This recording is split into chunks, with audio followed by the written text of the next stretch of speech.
Chapter 493. When Rui looked at Nongzhu in confusion. It was incredible that a cultivator in the Yuanying realm dared to be rude to a cultivator in the middle stage of Huashan realm again and again. The strangest thing was that Nongzhu didn't seem to take it seriously. Especially when Yu Qianqiu was facing Huazongming and the others, it seemed that he didn't care about a group of cultivators in the Huashan realm at all. Yu Qianqiu's background made Wen Rui deeply suspicious, and this was not the first time. The 11 cultivators quickly took out their weapons and chased up into the sky.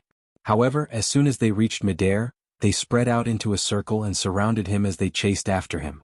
Obviously, after seeing what happened to the 3 people in front of them, they were afraid of Yu Qianqiu's thunderous sword rain, so they didn't dare to chase him directly. Instead, they scattered and surrounded him. The wind blew the clouds. Yu Qianqiu stopped in the sky and stared at the people who were chasing him. He said to himself, "Kind people will be bullied and kind horses will be ridden. If I don't scare you today, I'm afraid that in the future, everyone will want to fight with me. Who can deal with them? It seems that my master's method of frightening the demon realm is worth learning. I should use thunderous methods to frighten ghosts and monsters. Kill." He grabbed 2 yellow talismans in his hands and threw them out. A series of explosions sounded in the sky, and thick smoke rolled and spread, covering Yu Qianqiu. He used the smoke talisman. The 11 people who were chasing him stopped and didn't dare to move forward rashly. After a while, the wind in the sky became stronger, and the spreading smoke gradually dispersed. Yu Qianqiu's figure appeared again in the sky on his sword. The 11 people looked at each other from afar. They didn't know what was going on, but they didn't dare to act recklessly. They didn't know what tricks Yu Qianqiu was playing. The thousands of people who were watching the battle looked at each other and didn't understand what Yu Qianqiu meant. Nongzhu pinched her chin and frowned. What tricks is he playing now? Yu Qianqiu, who was in the air, stared blankly at the dispersing smoke for a while. Then he muttered to himself with an awkward expression, "Damn, how could I forget that the wind is too strong at high altitudes?"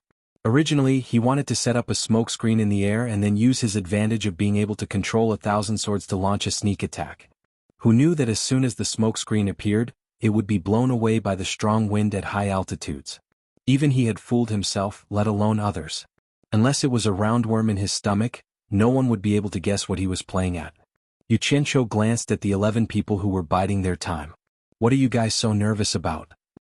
At this moment, a white cloud came along with the wind and covered his figure once again. When the white cloud floated past, Yu Qianqiu revealed a look of realization. He patted his forehead and casually took out 2 smoke talismans. After a series of explosions, the smoke spread again in an instant and enveloped him. Others could not see what was happening inside, but he opened his arms in the smoke, and thick white fog gushed out from his body. Everyone found that after the smoke was blown away by the wind again, a white cloud appeared in the sky. The white cloud surged and expanded continuously. Gradually, it spread nearly a kilometer in the air before stopping. To everyone's surprise, all the surrounding white clouds were drifting with the wind, but this one was the only one that stayed in the air. Such a strange thing, everyone knew without guessing that it was Yu Qianqiu's doing. Even Nongzhu, who was below, looked up and was stunned. She said, "Is there anything that this guy can't do? He can actually make clouds?" Last time, the miraculous method of making flowers and trees wither with the passage of time had already made him feel that it was incredible. Now that he had played with something new, it was an eye-opener for him. It was not difficult to evaporate water into mist, but the difficult part was to turn the mist into a cloud and not disperse. Hibiscus opened her small mouth in surprise. This man was like the sea, hiding many unknown things that needed time to slowly uncover. Yu Qianqiu hid in the clouds and chuckled. Just now, using the smoke to create a diversion was really unnecessary. It was the white cloud that floated past him that reminded him. White clouds were formed by water. He could control the water art and he could also create clouds and rain. It was not difficult to make a cloud. Hence he created a pile of it. There was another advantage to the clouds that he created, and that was because it was formed by his water art. It was not something that could be dispersed by the wind. It was completely under his control. Yu Qianqiu opened his arms in the clouds and found a little of the feeling of being an immortal. Every tiny drop of water that formed this cloud seemed to be a part of his body. He knew every movement in every place like the back of his hand. In this sea of clouds he was the master. Nothing could escape his eyes. This feeling was too wonderful. Master was right. Indeed, the one who uses it well is invincible. Yu Qianqiu clicked his tongue in admiration. He knew that because of this unintentional action, he would have another method to deal with his enemies in the future. In the future, whether it was to investigate the enemy's situation or when escaping, turning water into mist would be a very good method of concealment. Haha. Xianxia's savage laughter came from the clouds. A bunch of trash, come at me. He was insulting them in public. The expressions of the 11 people changed. After waiting for a while, the leader scolded them for being cowards. Then he shouted to the others, "Let's work together and disperse this cloud. Let's see where he can hide then." The 11 people cautiously approached the edge of the cloud. They were probably still a little afraid that the lightning sword rain would suddenly emerge from the cloud. Xianxia closed his eyes and felt the movement in this space. After waiting for a while, they didn't discover any strange movements. The 11 people took out all kinds of weapons and madly stirred the cloud.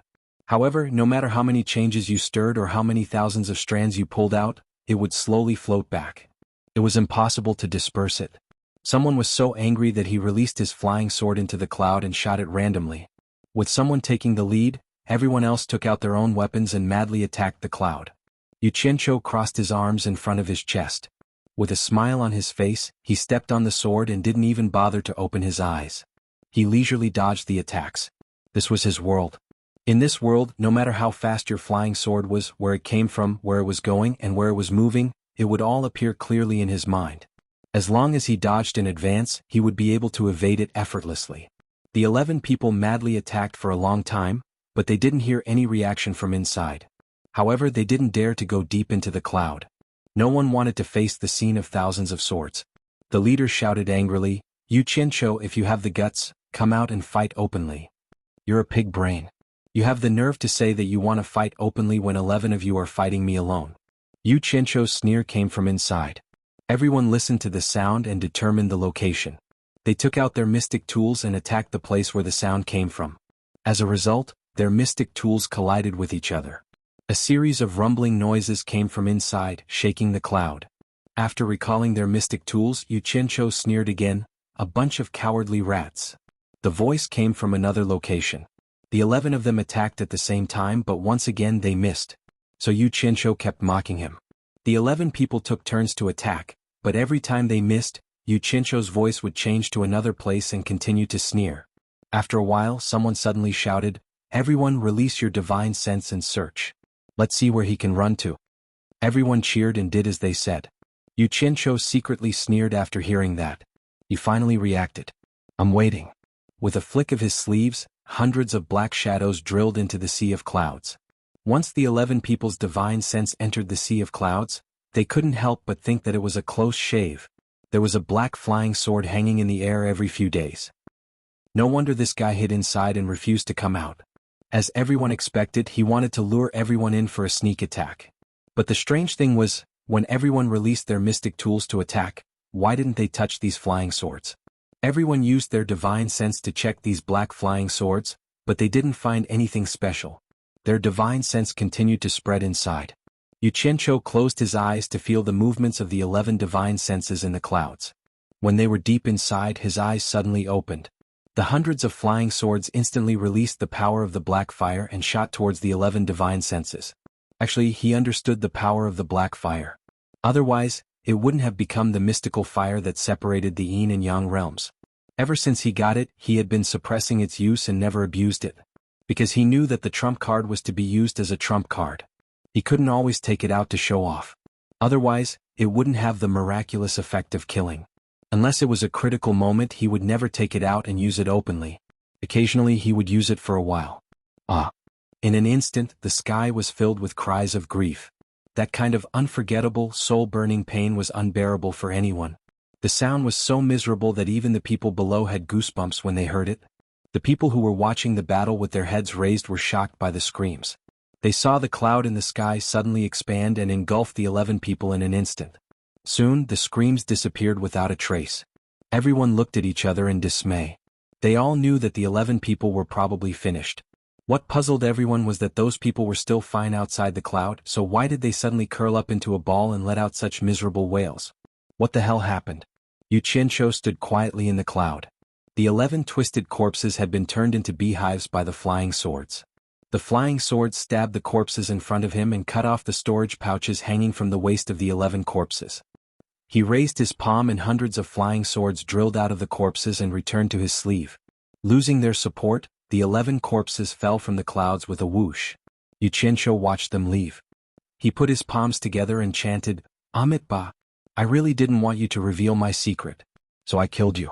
Excellent, excellent. The people below saw the 11 figures fall quickly. Papa. They were embedded in the soft ground. There were already 14 corpses on the ground. The group of people looked at each other silently. Chapter 494. Although Furong had been cultivating for many years, it was the first time she saw someone kill someone. Moreover, it was Xianxia who shared the same bed with her.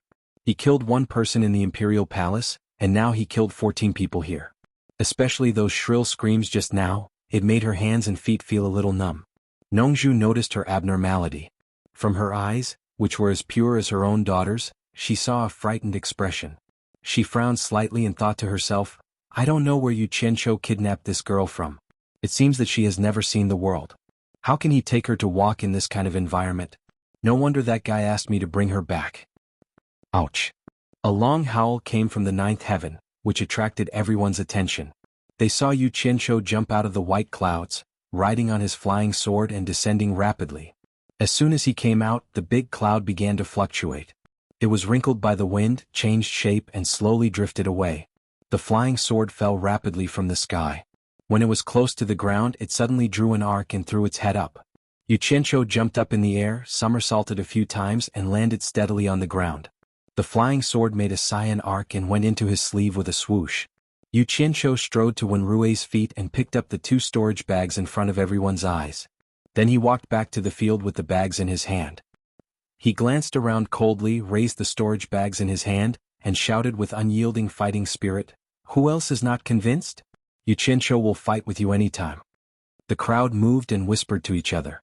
Although they were indignant, no one dared to act rashly after witnessing the fate of more than 10 people. Especially the 47 people who retreated before, they secretly thought that they were lucky to escape. The original infant stage people in the crowd all looked at the crossing calamity stage people. No one answered. Xianxia raised the storage bags and shouted again, Where are the people who shouted before? Who else is not convinced? Xianxia will fight with you anytime. Young man, you've already killed so many people. Why are you still so overbearing? A voice rang out and a commotion broke out among the crowd in the south, opening up a path. An old man in a homespun long gown walked out. He first bowed to Nongzhu and Wenrui, and then walked to the opposite of Xianxia. He had a few strands of mustache and was neither fat nor thin. His complexion was rosy and his eyes were shining brightly. He had the appearance of a Taoist master. Xianxia snorted coldly, You only see me being aggressive, but have you ever seen others being aggressive towards me? My original intention was to travel around the various countries without any other intentions. Who would have thought that Huazongming Yanji and the other deity-severing experts would force me into a corner, forcing me to say such a big lie? He pointed at the crowd and continued in a stern voice, In the imperial palace, more than 300 cultivators from various countries forced me to fight. Now that I've suffered a loss, it's me being aggressive. What kind of logic is this? The old man stroked his mustache and said indifferently, I don't care about what happened before, but you've earned enough fame. You'd better stop and leave this place. Go back to your wuxia cultivation world. Xianxia looked him up and down, then laughed wildly, Who do you think you are? Yanji said he wouldn't let me leave alive. Do you dare to deny Yanji's words? Then I'd like to ask, what's your cultivation level? Can it be higher than Yanji's? If your cultivation level is higher than Yanji's and you can let me leave safely, I'll listen to you. As soon as he finished speaking, Nongzhu's voice sounded in his ears, Young man, restrain yourself. This person is called Chu Dingfang. You can't afford to offend him. He's a disciple of Hu Changshou, a deity-severing late-stage cultivator who is as famous as Yin Baikang. His cultivation level has already reached the late stage of tribulation. Damn it, why didn't you say so earlier? Don't you know that I hate people who take advantage of their seniority? I've already said it, how can I take it back? Xianxia tilted his head and looked at Nongzhu, who was smiling slyly. He cursed in his heart, This bastard is doing this on purpose. However, he was calm in his heart. He didn't plan to go back halfway. How could he be scared off by someone so easily? Moreover, his master's reputation was much higher than his master's. It wasn't like he couldn't beat him, so why should he be afraid of him? It didn't make sense. Chu Dingfang's expression was uncertain. His cultivation level was indeed not as high as Yanji's, but with his background, if he wanted to send Yu Qianqiu out, Yanji wouldn't dare to do anything to him. The key was that Yu Qianqiu had said this. If he made a decision now, it would be the same as going against Yanji. The power of Yanji, Huazongming, and the others was not small. When the time came, his master would probably punish him in order to save Yanji's face. He would take it as an explanation to Yanji. Chu Dingfang immediately became angry from embarrassment. He changed the topic and said, I heard that you claim to be the most powerful cultivator below the soul formation stage? Yu Qianqiu waved his hand and pointed at the 14 bodies on the ground. He said proudly, for now that is the truth. I heard that any cultivator below the soul formation stage can fight with you if he can take out 1,000,000 top-grade spirit stones? Chu Dingfang's tone was aggressive. Yu Qianqiu sneered and didn't say anything. He took a storage bag with 11 million top-grade spirit stones and threw another one to Wenrui. He was telling Wenrui to do whatever he wanted with his actions. Chu Dingfang took out a storage bag with cold eyes and threw it to Wenrui without turning his head. Nongzhu looked at the storage bag on the ground and calculated. This guy had killed 15 people, which was equivalent to 15 million top-grade spirit stones. If this job was done well, even a spirit stone mine with a high output would not be able to mine so many spirit stones in a year, right? Nongzhu looked at the storage bag on Chu Dingfang's waist and her eyes lit up. If this guy could get that storage bag, he would make a fortune today. You asked for it. Don't blame anyone else. Chu Dingfang said indifferently. As soon as he finished speaking, he suddenly disappeared. Nongzhu's pupils shrank and her heart skipped a beat. There was a huge difference between the early stage and the late stage of the tribulation stage. Teleportation. Yu Qianqiu was greatly alarmed, but he reacted quickly. At the same time that the other party disappeared, he leaped up without a care for anything else. Ah! With a roar, he opened his arms and a fierce blue fire burst out at a speed that could devour everything. It was to defend against the attack from an unknown direction. The exploding blue fire made people around exclaim. It was the first time for them to see someone who could contain so many flames in his body. Moreover, they were blue flames. The majestic and unparalleled heat waves rushed around in an instant. Those with low cultivation could not resist it at all and fled in panic. Nongzhu did not say anything. She pointed out a light ball and wrapped hibiscus in it. She couldn't let Yu Qianqiu be distracted now. Wenrui also released a light ball to protect Wenbai. Just as Yu Qianqiu leaped into the air, Chu Dingfang suddenly appeared just a step away from where he had been standing. She waved her palm and wanted to slap him, but she realized that she had hit nothing but air. Chu Dingfang looked up and suddenly saw a wave of hot and crazy blue flame pressing down on her face. She was shocked. The protective upstanding qi rushed out quickly. However, the terrible temperature that came with it kept pressing through the transparent protective upstanding qi, wave after wave higher than the previous one. Chu Dingfang was shocked. Now it was not a question of whether to fight back or not, but to get out of this frighteningly hot sea of fire first. He had never seen a flame that he could not resist for a while with his cultivation. The spherical protective upstanding qi wrapped around him and quickly slid away from the ground, leaving a deep ditch on the spot. As soon as he got out of the raging blue flame sea, he heard a roar coming from the monstrous flames. Watch my blade. Chu Dingfang abruptly turned her head and saw Yu Qianqiu chasing out of the raging flames on a green flying sword. He was holding a large black saber in both hands, and his face was full of anger. He jumped up from the flying sword like a god of death and slashed at Chu Dingfang's protective aura. So fierce. Everyone was deeply shocked by the incomparable scene of Yu Qianqiu rushing out of the sea of fire. Two words emerged in their minds: fierce and unafraid of death. Furong's eyes were full of shock. This scene was too shocking for someone like her, who was psychologically close to a weak woman. Wenbai, who had been dissatisfied with Yu Qianqiu deceiving him at this moment, had no resentment at all. Just the momentum of his appearance was undeniable. Generally, even a Yuanying late-stage cultivator could only run away when he saw a Yuanying late-stage cultivator. But this guy actually turned around and chased after a Yuanying late-stage cultivator with a broadsword. He rushed up and slashed at them. Nongzhu, on the other hand, was beaming with joy. She kept clicking her tongue. Hiss. The big black broadsword slashed down, and the protective upstanding qi was like a thin piece of paper. Chu Dingfang was scared out of his wits. The blade almost brushed past the tip of his nose. This broadsword was a little too long. He thought that his protective upstanding qi could completely block this broadsword, and he could take Yu Qianqiu's life with a backhand. He was just waiting for Yu Qianqiu to pounce on him. who knew that this would be the result. The most terrifying thing was that he was clearly burning just now, but when the broadsword broke through, he immediately felt like he was thrown into an ice cave.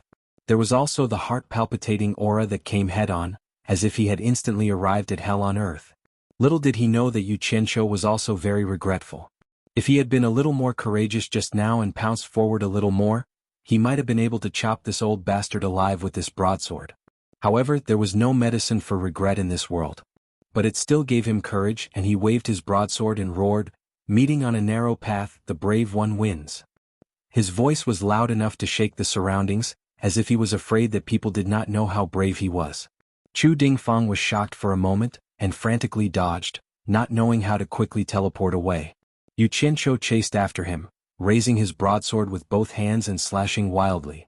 That unstoppable spirit caused Chu Dingfang to be in danger again and again. In fact, Chu Dingfang was confused by the aura on the broadsword, and could not react for a moment. Behind Xianxia, there was a surging green sea of fire chasing after him. In the sea of fire, there were also some green, faintly discernible flying swords flashing in and out. In addition, Xianxia was holding a 2-meter-long big black broadsword that was taller than him, chasing after Chu Dingfang and slashing wildly. The fighting scene was enough to make everyone dumbfounded. "Damn it, you asked for it." Xianxia himself did not know why Chu Dingfang was so easy to bully now, so he ignored it for the time being. Relying on the fierceness of the fire, the size of the broadsword, and the boldness, he raised his broadsword and chased after and slashed wildly. Chapter 495. The cyan light illuminated the surroundings, rendering the surroundings cyan. Xianxia wielded his broadsword like a windmill, while Chu Dingfang struggled to move forward. Those who were clamoring in the imperial palace felt a chill down their spines in the face of the rolling heat wave. Fortunately, they did not act rashly. It seemed that even if more than 300 people attacked Xianxia at the same time, they would not be able to get close to him. How dare they provoke him? Thinking about it, Ding Wei died unjustly. He fought with an opponent he could not defeat, but he died without leaving a corpse. When Rui looked at the brilliant cyan flame and said to Nongzhu, "Sir, I heard that Xianxia has a famous incantation in the cultivation world of Wuxia called Star Flame Incantation. Is it this incantation?" Nongzhu chuckled and replied, Probably. Furong and Wen Bai, who were standing aside, stared at her intently. The surrounding spectators remained silent. 2 old men in the crowd frowned deeply. One of them was dressed in black and the other in purple. After exchanging glances, the black-robed old man transmitted his voice. "Brother Yu, did you notice?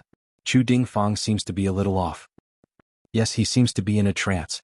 The purple-robed elder nodded and replied, "He seems to be bewitched by something. Let me have a try." The black-robed elder gathered his chi and shouted to Chu Dingfang with his sound-transmitting stick, "Brother Chu, wake up." Chu Dingfang, whose dodging speed was getting slower and slower, felt his eardrums buzzing. His whole body shook and his eyes flashed. Then he disappeared from the gap between the shadows of the broadswords. Nongzhu, who was watching the battle, narrowed his eyes and quickly glanced at the crowd. From Chu Dingfang's change, he knew that someone had secretly helped him. When Rui also frowned and looked around. In the cultivation world there were rules in a duel. As long as one did not admit defeat or quit, others could not intervene. Such behavior was the most abominable. Once the rules were broken, someone had to uphold them. Everything was like this. Nothing could be accomplished without rules. Xianxia naturally sensed that something was amiss. He was slightly startled, and the hundreds of flying swords behind him rushed forward to cover their retreat. He quickly jumped onto a flying sword and dove back into the sea of fire. An angry scolding came from the sea of green flames. "Shut your grandma's mouth." Which son of AB'TCH interfered in the dark? "Stand out if you have the guts." Just as he was about to succeed, someone suddenly interfered and ruined his plans. It would be strange if he wasn't angry. The purple-robed old man in the crowd frowned and said via voice transmission, "Brother Guan, aren't you going a little too far by breaking the rules?" The black-robed old man replied calmly, "Rules depend on who you're talking to. This kid is from the Chinese cultivation world, so he's our enemy. There's no need to talk about rules with him. Everyone should be punished." The onlookers also had some clues. With Xianxia's voice, everyone immediately understood that someone had interfered in the dark. Everyone was shaking their heads and searching. At least one thing was certain. The person who could transmit the voice must have cultivation above the crossing calamity stage.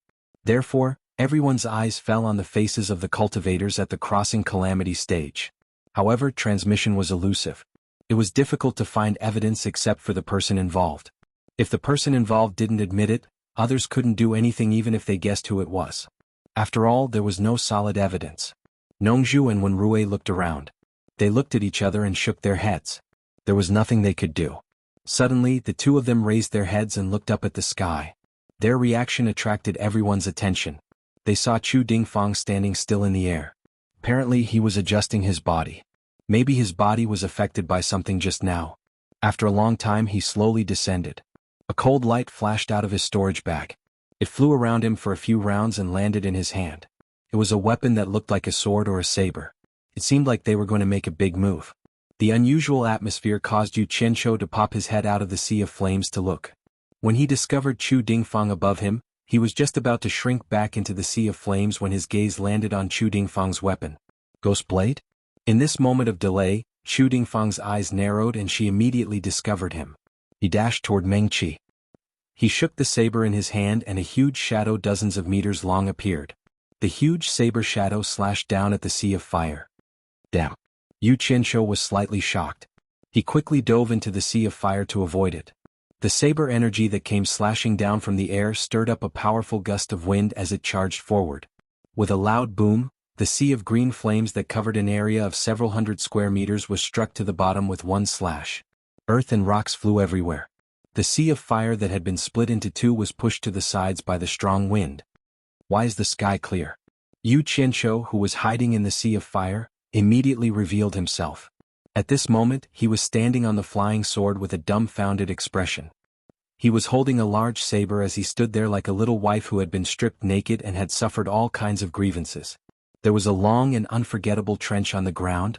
When the saber energy disappeared, Yu Qianzhou snapped out of his daze. He looked up and pointed his saber at Meng Qi. He shouted angrily, "Kill!" The sea of green fire that had been split into two instantly turned into two green fire dragons. They coiled in the air and pounced at Chu Dingfang with incomparable brilliance. Chu Dingfang smiled coldly. He quickly rose 100 meters into the air. He shook the saber in his hand and a huge energy shadow appeared again. He moved his wrist quickly. In an instant he stirred up a strong wind. The two fire dragons that were pouncing at him immediately lost their momentum. They spun rapidly in the strong wind and merged into a pillar of fire in the blink of an eye. Yu Qianzhou immediately sensed that blue fire was no longer under his control, so he gave up on resisting the powerful wind. His cultivation base was no match for blue fire's. Forcibly resisting it would only result in him getting injured. Watch how I extinguish this pile of demonic fire of yours. Chu Dingfang laughed coldly in the air. Then he flew straight up into the sky. The huge saber energy in his hand moved continuously and formed a strong suction force. He pulled the pillar of fire into the sky. Based on his actions, it seemed like he wanted to draw the green fire into the sky and then disperse it in the air. He did not want to give Yu Qianzhou a chance to retract it. A toad yawning. How arrogant. Yu Qianzhou spat.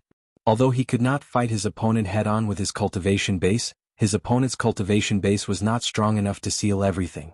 His ability to summon the fire element was not to be trifled with. Even if he could not control it, he could still retract it. He swung his saber diagonally and steadied himself on the flying sword. He raised his palm and shouted, "Come back." A line of fire flowed out from the bottom of the rising fire dragon. The terminal was connected to Yu Qianzhou's palm. The moment the green fire touched his palm, it retracted even faster. Chu Dingfang was still flying up. In the end, he drew a green line of fire between the sky and the earth. Fortunately, it was not nighttime. Otherwise, even the commoners of Deyang City would be able to see it. Chu Dingfang looked a little strange. It was impossible for him to lose to a nascent soul cultivator with his cultivation base at the end of the tribulation passing stage. The huge saber energy turned into a shadow.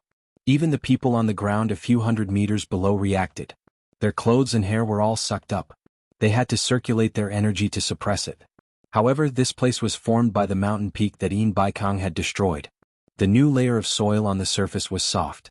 Immediately, the yellow soil flew up into the air, along with the withered grass and rotten branches of the surrounding mountains. The place immediately turned into a yellow haze. It covered the sky and the earth, making it impossible to see anything.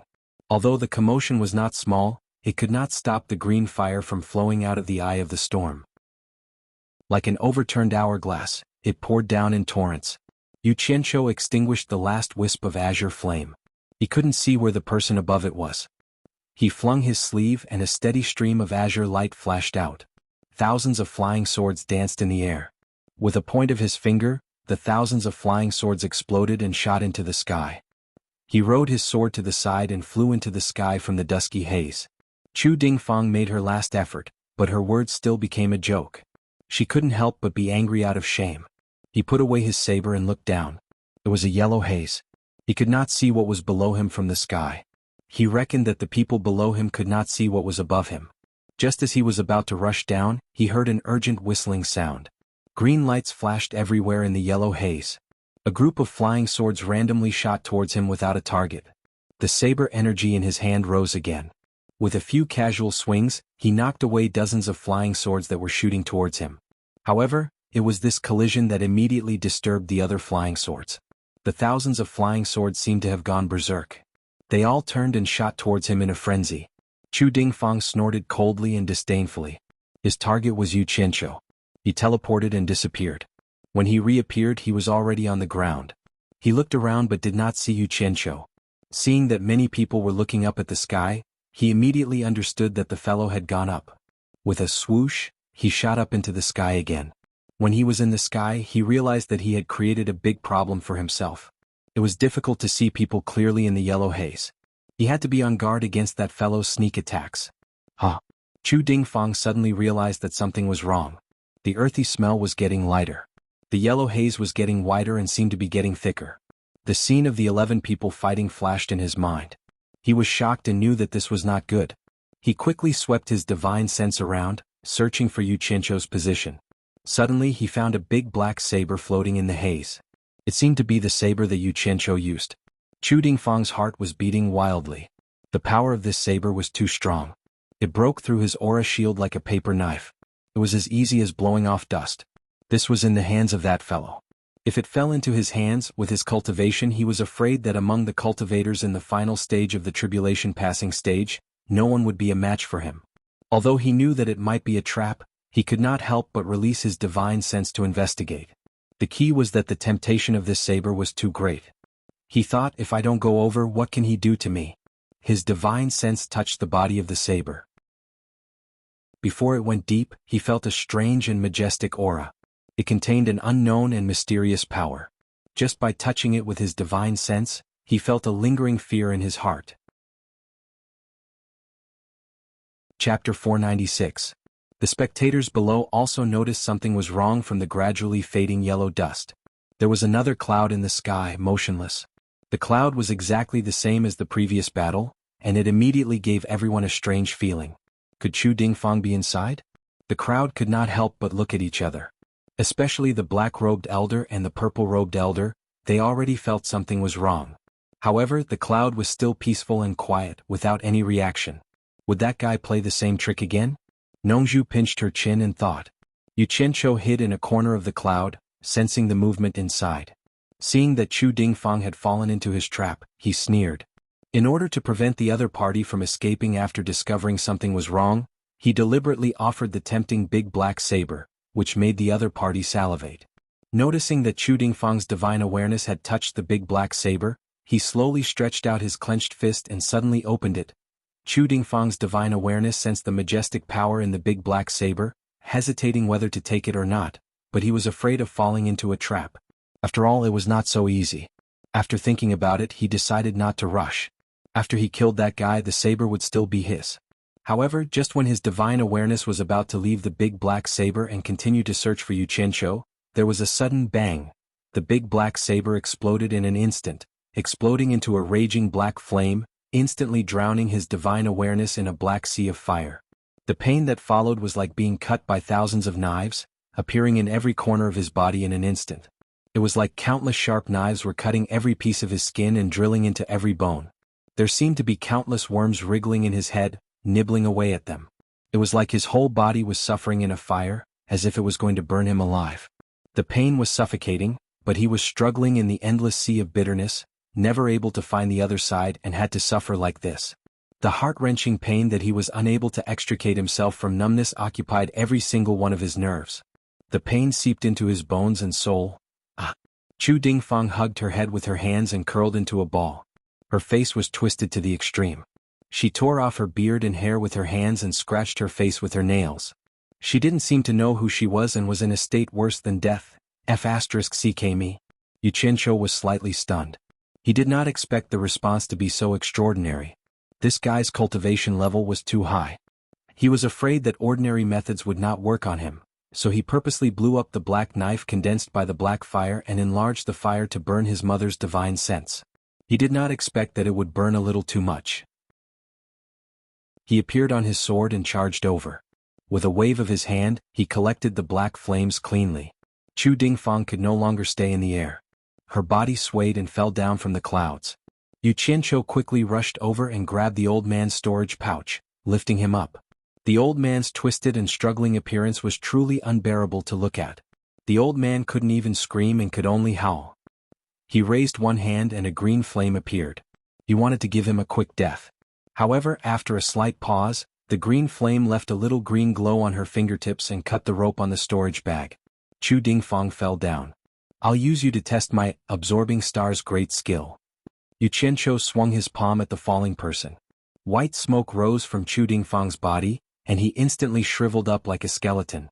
He floated down from the clouds. The people below had been paying attention to the sky above. When the explosion sounded, the clouds above their heads instantly darkened. No one knew what was going on. Nongzhu was the only one who thought of the word black fire. Then came a terrifying scream. The scream was even worse than the wailing of ghosts and the howling of wolves. It was hard to imagine that it came from a human.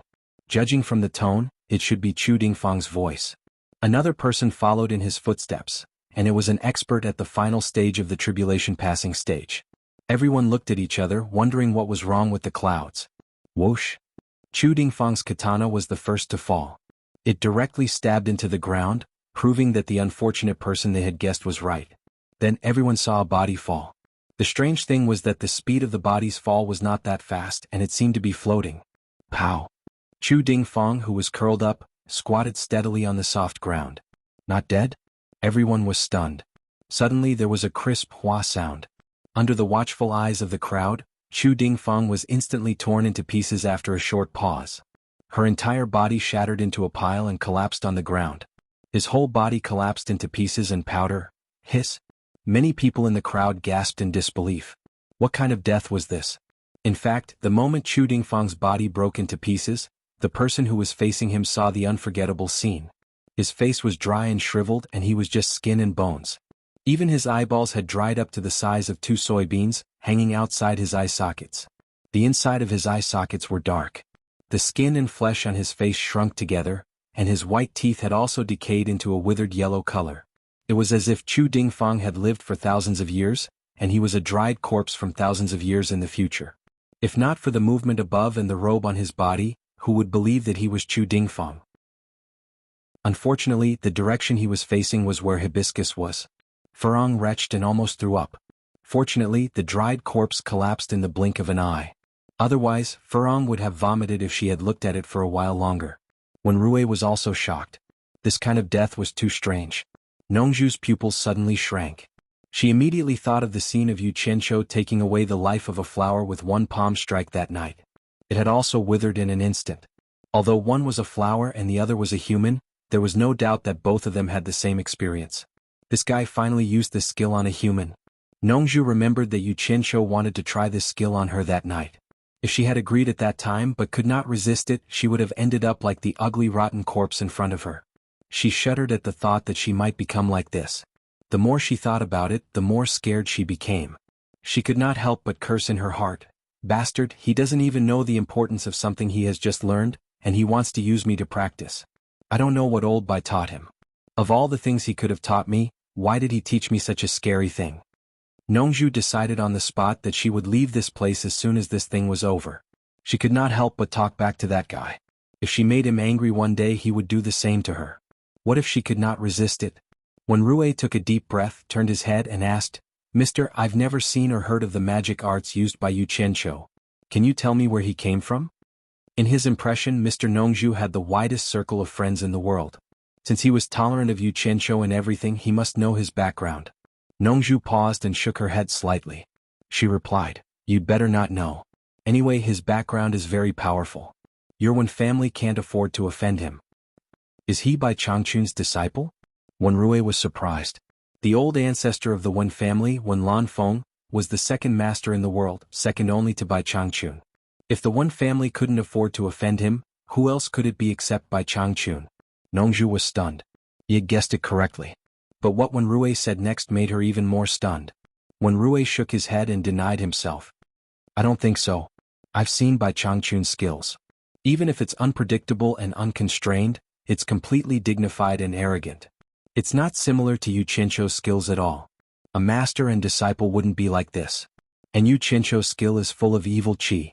It's not like he's Bai Changchun's disciple." Nongzhu was speechless. "How do you know it's not Bai Changchun who taught him?" "I heard the skill from Bai Changchun and witnessed the process of understanding it. In short, if your Wen family can help him in the future, try your best to help him. It won't do any harm to your family." Nongzhu gave an ambiguous answer. She didn't want to make another enemy for Yu Qianqiu in the world. "Thank you for reminding me, sir." Wen Rui nodded slightly and sighed. It's said that all the skills in the world originate from wuxia.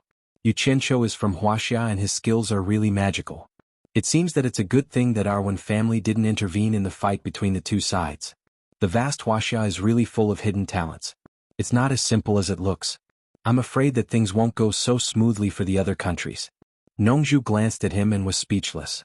She thought, "You're really good at making connections." Howl. A clear roar resounded from the 9 heavens, as if it was announcing its victory. Yu Qianqiu rode his sword and flew straight down. After landing, he glanced at Chu Dingfang's remains and was quite satisfied with the power of his water conjuration. This was the first time he killed a cultivator in the last phase of the heavens test. It was really memorable. Who else is not convinced? This short sentence revealed an intense self-confidence. Yu Qianqiu coldly surveyed his surroundings, exuding a disdainful aura. He felt that he hadn't been like this for a long time. He had been a gangster for a long time. The feeling of being a gang leader that he had forgotten for a long time had returned. Nongzhu smiled bitterly. "You killed Bing Qingzi's disciple, Yin Baikang's disciple, and now you killed Hu Changshou's disciple. You've offended all of them. Among the top 10 cultivators in the last phase of the spirit-severing realm, you've already offended 3 of them. Good luck."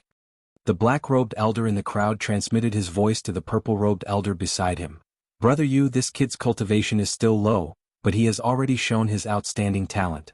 He will definitely become a disaster in the future. Let's attack together and take this opportunity to get rid of this kid." The purple-robed elder frowned and replied, "Brother Guan, you and I are 2 cultivators in the last phase of the heavens test against a nascent soul cultivator. Won't we be a joke in front of so many people?" "That's not the way to put it." The black-robed elder said in a deep voice, "A kid from wuxia challenged the cultivators of the other countries.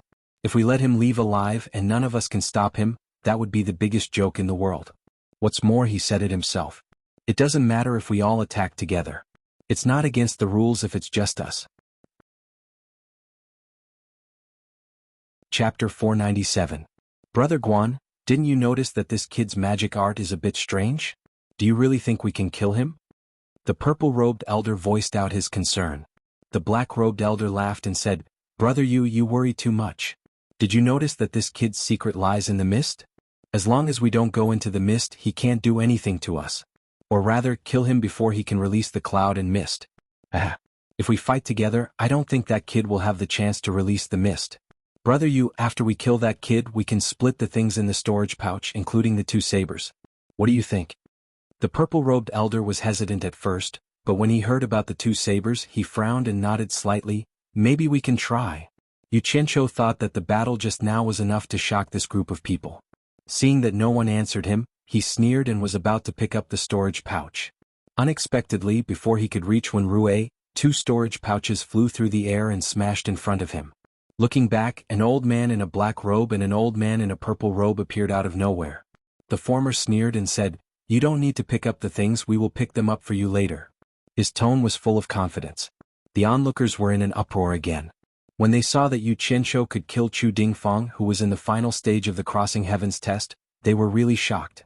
They didn't expect that an original infant stage cultivator could do this. They were already prepared to lose face. The sudden appearance of the two people gave everyone hope.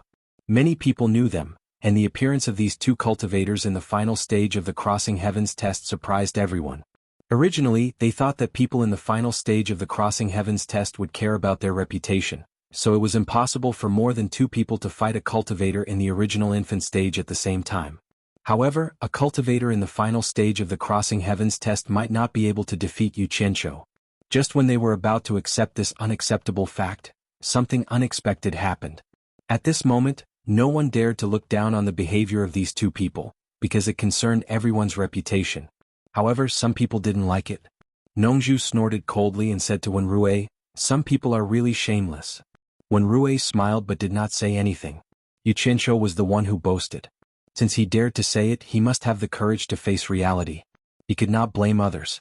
Xianxia narrowed his eyes and looked at the two of them. Since they dared to say such words at this time, they must be cultivators at the end of the tribulation stage. As expected, Nongzhu's voice rang in his ears, "Don't be careless." The one in black is Guanzhongkai, the disciple of Yin Baikong's eldest disciple, Sikongju. The one in purple is Yu Landu, the disciple of Xuanhuan Taiping, a middle-stage deity transformation cultivator from the Purple Thistle Kingdom. Both of them are at the late stage of the crossing tribulation.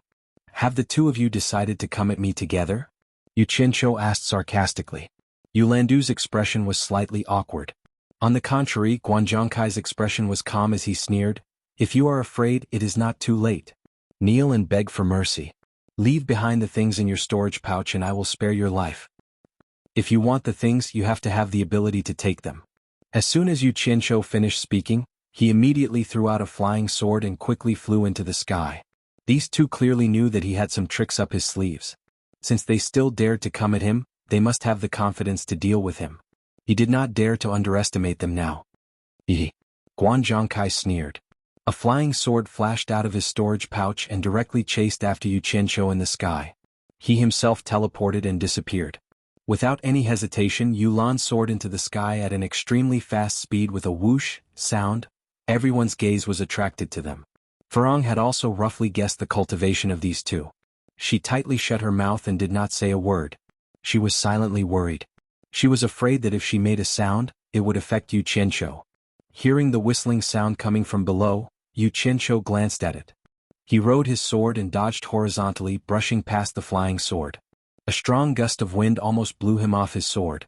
This was the result of a huge difference in cultivation. Just as he dodged the attack with lingering fear, he realized that in the direction he was dodging, the black-robed Guanzhongkai had been waiting for a long time in front of him. He sneered and casually snatched the flying sword that was flying towards him. He shook out a huge sword aura and slashed down. *CK. Xianxia was startled and quickly dodged again. The transparent sword aura brushed past him again. But no matter which direction he dodged, Guanzhongkai was able to block in front of him in time. He skillfully and easily chased after him with his sword. Every time he was frightened and narrowly dodged. In the eyes of others, Guanzhongkai was like a cat toying with a mouse. His opponent didn't even give him a chance to release the fog. He could only release a little for a short period of time, but it didn't have any effect. Without saying anything further, green light flashed on his two sleeves. Instantly, a sky full of flying swords circled around him to protect him. At the same time, over 100 swords attacked Guanzhongkai in a roundabout way, hoping to buy him some time to breathe. And indeed it had some effect. Guanzhongkai was somewhat apprehensive as he swung his sword like he was swatting flies. After all, 3 nascent soul stage cultivators had been mysteriously killed after being surrounded by these green flying swords. Over 100 flying swords were constantly knocked away, but they also continued to entangle him.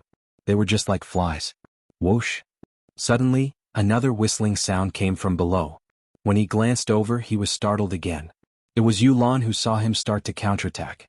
She immediately raised her palms and pushed out a basin-sized ball of light that shot towards him. *CK. Kamehameha Xianxia. Xianxia's eyes widened and he hurriedly rode his sword to dodge. Although he managed to dodge, the flying swords behind him that he didn't dodge in time were damaged. Bang! Amidst a violent explosion, the densely packed flying swords that were circling in the air were blown into pieces and scattered in all directions. The powerful shockwave was like a heavy hammer that fiercely smashed into his back. The shockwave directly knocked him off the flying sword he was standing on. Xianxia felt his vision turn black. He felt a sweetness in his throat and spat out a mouthful of blood. In just a few moments he was already injured. This was the result of a huge difference in cultivation. His opponent had come prepared. With his nascent soul stage cultivation, he was simply no match for his opponent. He was easily dealt with. Hibiscus, who was below, covered her mouth with her hand and tears instantly flowed out. Nongju's expression was grim, but she still sent a voice transmission to Hibiscus, comforting her. "Girl, don't worry. This kid won't die so easily." When Rue's expression was also somewhat grave. If this Xianxia really did have a powerful background, and if he were to attract an extraordinary person, then this matter would become even more serious. The cultivators from the various countries who were watching the battle erupted in cheers. They had finally taught this arrogant fellow a lesson. In a moment of absent-mindedness, the flying swords immediately lost control and fell one after another. Xuanhuan got rid of the fly's harassment. His expression darkened and the sword in his hand floated up. He pushed it out with his palm and it shot towards the falling Xianxia like a bolt of lightning. Yulando teleported to the other side and pushed out another ball of light. Together with Xuanhuan's flying swords, they launched a pincer attack. From the looks of it, the two of them wanted to finish the battle in one go. Xianxia spat out a mouthful of blood. He felt relieved and his vision became clear again. He quickly glanced at them and a burst of uncontrollable anger burst out. "How dare you hit me? Ah!" Xianxia looked up to the sky and roared. All the green fire elements stored in his body burst out in an instant. Not a single bit was left. Surging green flames spewed out like an explosion. Xuanhuan and Yulando's pupils shrank rapidly. The flames hadn't arrived yet, but the unparalleled heat had arrived first. The two of them suddenly felt like they had poked a hornet's nest. Without saying a word, they quickly turned around and displayed the fastest flying speed in their lives. However, they still felt that it wasn't enough. They teleported again and again, exhausting a lot of their cultivation to escape. Previously, Chu Dingfang couldn't even withstand the high temperature of the green flames when he hid inside his protective aura and had to escape. The two of them had about the same cultivation as him. They could tell at a glance that it was powerful. There was no need to try and escape. At first, the two of them thought that the green flames hidden in Xianxia's body were the same ones that he had released earlier. It wouldn't be difficult to avoid them. Who knew that there were so many of them? Was he still human? How could a human hide so many flames? The two of them even had the urge to curse. How did they meet such a monster? They were still fighting to their heart's content earlier and wanted to kill that brat.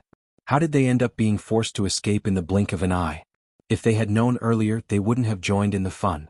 When the ball of light released by Yulan was still 100 meters away from Xianxia, it was directly roasted by the green flames and exploded with a loud explosion. However, it only set off a ripple in the sea of flames. It didn't affect Xianxia at all. Needless to say, the flying swords released by Xuanhuan were melted into liquid in the sea of flames. Xuanhuan, who had a connection with the flying swords, felt his heart ache. That flying sword was a high-grade transcendent artifact given to him by his master. The thousands of green flying swords that were originally scattered flew up into the sky and merged into the sea of flames. The terrifying sea of flames that filled the sky swelled up again. After quickly escaping for several kilometers, Xuanhuan and Yulan finally got rid of the pursuit of the green flames. The two of them stood on opposite ends of the sea of flames. They didn't look at each other, but their mood was completely the same. The two of them almost collapsed from exhaustion. With their cultivation, they could only teleport 500 or 600 meters at most. Teleportation consumed too much of their cultivation. It was not a technique that could be used multiple times. They had used teleportation more than 10 times. How could they bear it? It was really too tiring. When the two of them turned around to look, their intestines almost turned green with regret.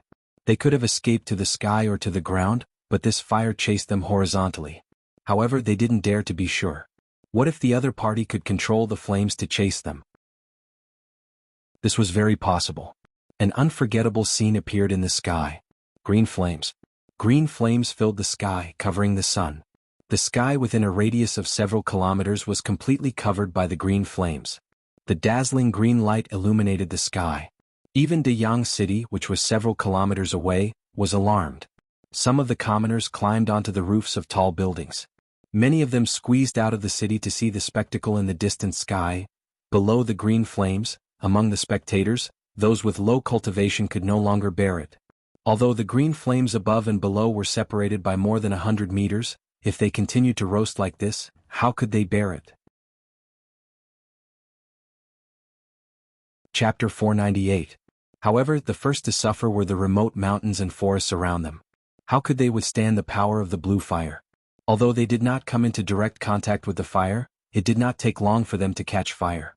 The vegetation in the deep mountains and forests was lush, and the fire was also monstrous. The birds could not fly and the beasts could not escape from the disaster. They were swallowed by the merciless fire. The blue fire in the sky was dazzling, and the red fire on the ground was emitting thick black smoke. The blue fire in the sky was dazzling, and the red fire on the ground was emitting thick black smoke. The place where the battle was being watched became a cage in the sea of fire. Guanzhongkai and Yulandu, who were panting at the two ends of the sea of fire, were shocked by the scene in the sky and on the ground. How did this happen? The two did not know that the place where the battle was being watched was even more chaotic. There were more than 3,000 people. People were going to die.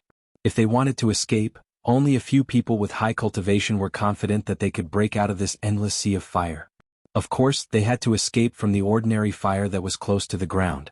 However, most of the people who came to watch the fun had not reached the crossing calamity stage. Those who were below the crossing calamity stage, including those who were in the late nascent soul stage, were not confident that they could escape from this mountain of fire that stretched for dozens of miles. It was even more impossible to escape from the sky, because they were blocked by the blue fire. Yu Qianzhou, who was in the blue flame, slightly straightened out the chaotic aura in his chest. He stood on a black flying sword with a calm face. He floated out of the blue flame sea and looked around. He didn't see the two fellows who had injured him. He immediately activated his true essence and shouted, "Guanzhongkai Yulandu, get out here you too." His voice shook the surroundings and the people below could hear it more clearly. When it fell into Guanzhongkai and Yulandu's ears, it was almost inaudible. However, with their cultivation they could still hear what it was. Their expressions twitched, and they looked at the vast sea of fire at the same time. They secretly cursed, "Only a ghost would go. There is no way to fight this fight. With our cultivation we are not afraid of you, but we are afraid of this blue sea of fire. What if you turn this sea of fire into dumplings after we run over? Can we still run out of this place?" The two of them knew that they didn't have the ability to teleport a dozen more times. They really couldn't move anymore. "Guanzhongkai Yulandu, you two shameless fellows, come out quickly, I'll fight you for 300 rounds. Guanzhongkai Yulandu, you two shameless scum, you two cowards, come out if you have the guts and I'll spare your lives. Yulan City, Guanzhongkai, your grandfather is here, hurry up and show yourself." Yu Qianzhou stood above the sea of fire and cursed non-stop. Although the two of them were extremely angry, they still felt that their lives were more important. They could only pretend that they didn't hear anything. However, if this matter were to spread out, he would definitely lose face. Many people couldn't stand it anymore. They gathered around Nongzhu and Wenrui to ask for help. "Mr. Nongzhu, Senior Wenrui, please save us. Seniors, please save me. Seniors, please ask Yu Qianzhou to stop. Oh no, someone has already fainted." A group of people surrounded them and begged. Some cultivators in the level of foundation establishment couldn't resist anymore, and dozens of them fainted. Nongzhu was both angry and amused. Why did they come here if they didn't have the ability? Didn't you cheer for Yu Qianzhou when he was injured? What? Are you scared now? Nongzhu raised her head and pouted to the sky. She said angrily, "Since you can't wait to kill him, why don't you just go up and kill him together? Then you'll be saved. Why do you need to beg me?" Nongzhu's words reminded Furong. Furong looked at these people with resentment. These people cheered for Yu Qianzhou when he was beaten to the point of vomiting blood. It would be better if they were all dead now. This was probably the first time in her life that this pure and kind-hearted woman had cursed with such resentment. Wenrui didn't say anything. Since he knew that Yu Qianzhou had a powerful background, he had decided to stand on Yu Qianzhou's side quietly. The most important thing was that he had already sent a message back on the day when Hua Zongming and Yan Ji picked a fight with him. He told the Wen family not to get involved. Thinking about it now, he felt that he had foresight. At present, except for Wen Bai and himself, there were no other members of the Wen family here. It was not a problem for him to protect Wen Bai. As for the others, he didn't want to offend Yu Qianzhou, who had a powerful background for them. Therefore he didn't say anything and let Nongzhu speak. "Mr. Nongzhu, I'm a cultivator from the Biqiu country. I heard that you have a good relationship with my ancestor. Please save my life for the sake of my ancestor." After this person spoke, the following words were immediately terrible. Mr. Nongzhu, I'm a cultivator from the Jadeite country. My ancestor also has a good relationship with you. All of a sudden, it was a mess. Nongzhu was stunned.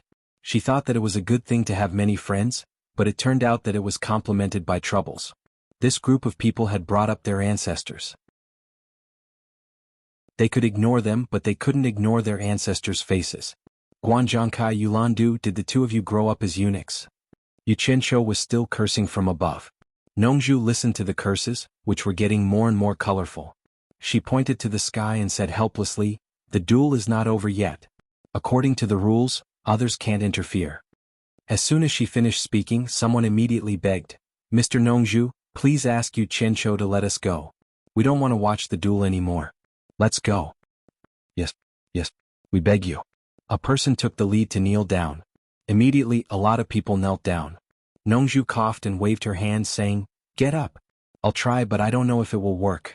You've seen what happened before. He didn't respect me at all. Maybe it's useless even if I ask. A group of people urged her to hurry up. They really couldn't stand it anymore. Nongzhu cleared her throat and shouted to the sky, Yuqianqiu, have you cursed enough? If you don't hurry up, the people below will be roasted by your fire. Let them go first and let the innocent people go. Yuqianqiu, who was in the sea of fire, was furious. Hearing this, he immediately cursed, innocent my ass. They all want me to die early. If you want me to let them go, I'll let them go unless my head grows on my butt. Damn. You reminded me of something. The people below all looked pale when they heard the first part of the sentence. When they heard the second part of the sentence, the light of hope appeared in their eyes. However, when they heard the second part of the sentence, they were all dumbfounded and regretted begging Nongzhu. They heard Yuqianqiu shout loudly, Guanzhongkai Yulandu, quickly get out here for lousy, otherwise the 3,000 people down there will all die because of you. While saying this, he controlled the blue flames at the edge of the sea of fire to fall to the ground. All of a sudden, the area within a radius of more than 10 miles was completely sealed, as if a blue hat was put on it. Yulan, who was at the edge of the sea of fire, was a little dumbfounded. Did this guy really dare to burn 3,000 cultivators to death? On the other side, Guanzhongkai directly denied that Yuqianqiu dared to do so. He began to shout, Yuqianqiu, are you tired of cursing? You'd better obediently put away the fire, and we'll pretend that nothing happened between us. If you want to use the lives of 3,000 cultivators to threaten me, then you're too naive. What does their life and death have to do with me? Big coward Guan, don't worry. When I'm tired of cursing, someone will naturally curse for me. I guarantee that your 18 generations of ancestors will never be able to reincarnate. After shouting, Yuqianqiu shouted, he shouted to the people below, everyone down there, did you hear that? It's not that I don't want to let you go, but Guanzhongkai thinks that your life and death have nothing to do with him. He's clearly hinting me to burn you to death. Fine, I'll let him get what he wants. No, Mr. Yu, please spare us. Mr. Yu, please have mercy. The panicked shouts from below became a mess. Yuqianqiu sneered and said, let me tell you, because of Guanzhongkai's words, I've already sealed the area within a radius of more than 10 miles with my blue fire. Flies can't fly out and ants can't crawl out of holes. Even those at the end of the passing tribulation will have to obediently wait for death. If you want to get out, curse Guanzhongkai and Yulan out, then I'll let you go. Otherwise all of you will die. Hearing this, the dozens of passing tribulation stage cultivators who wanted to see the result were instantly dumbfounded.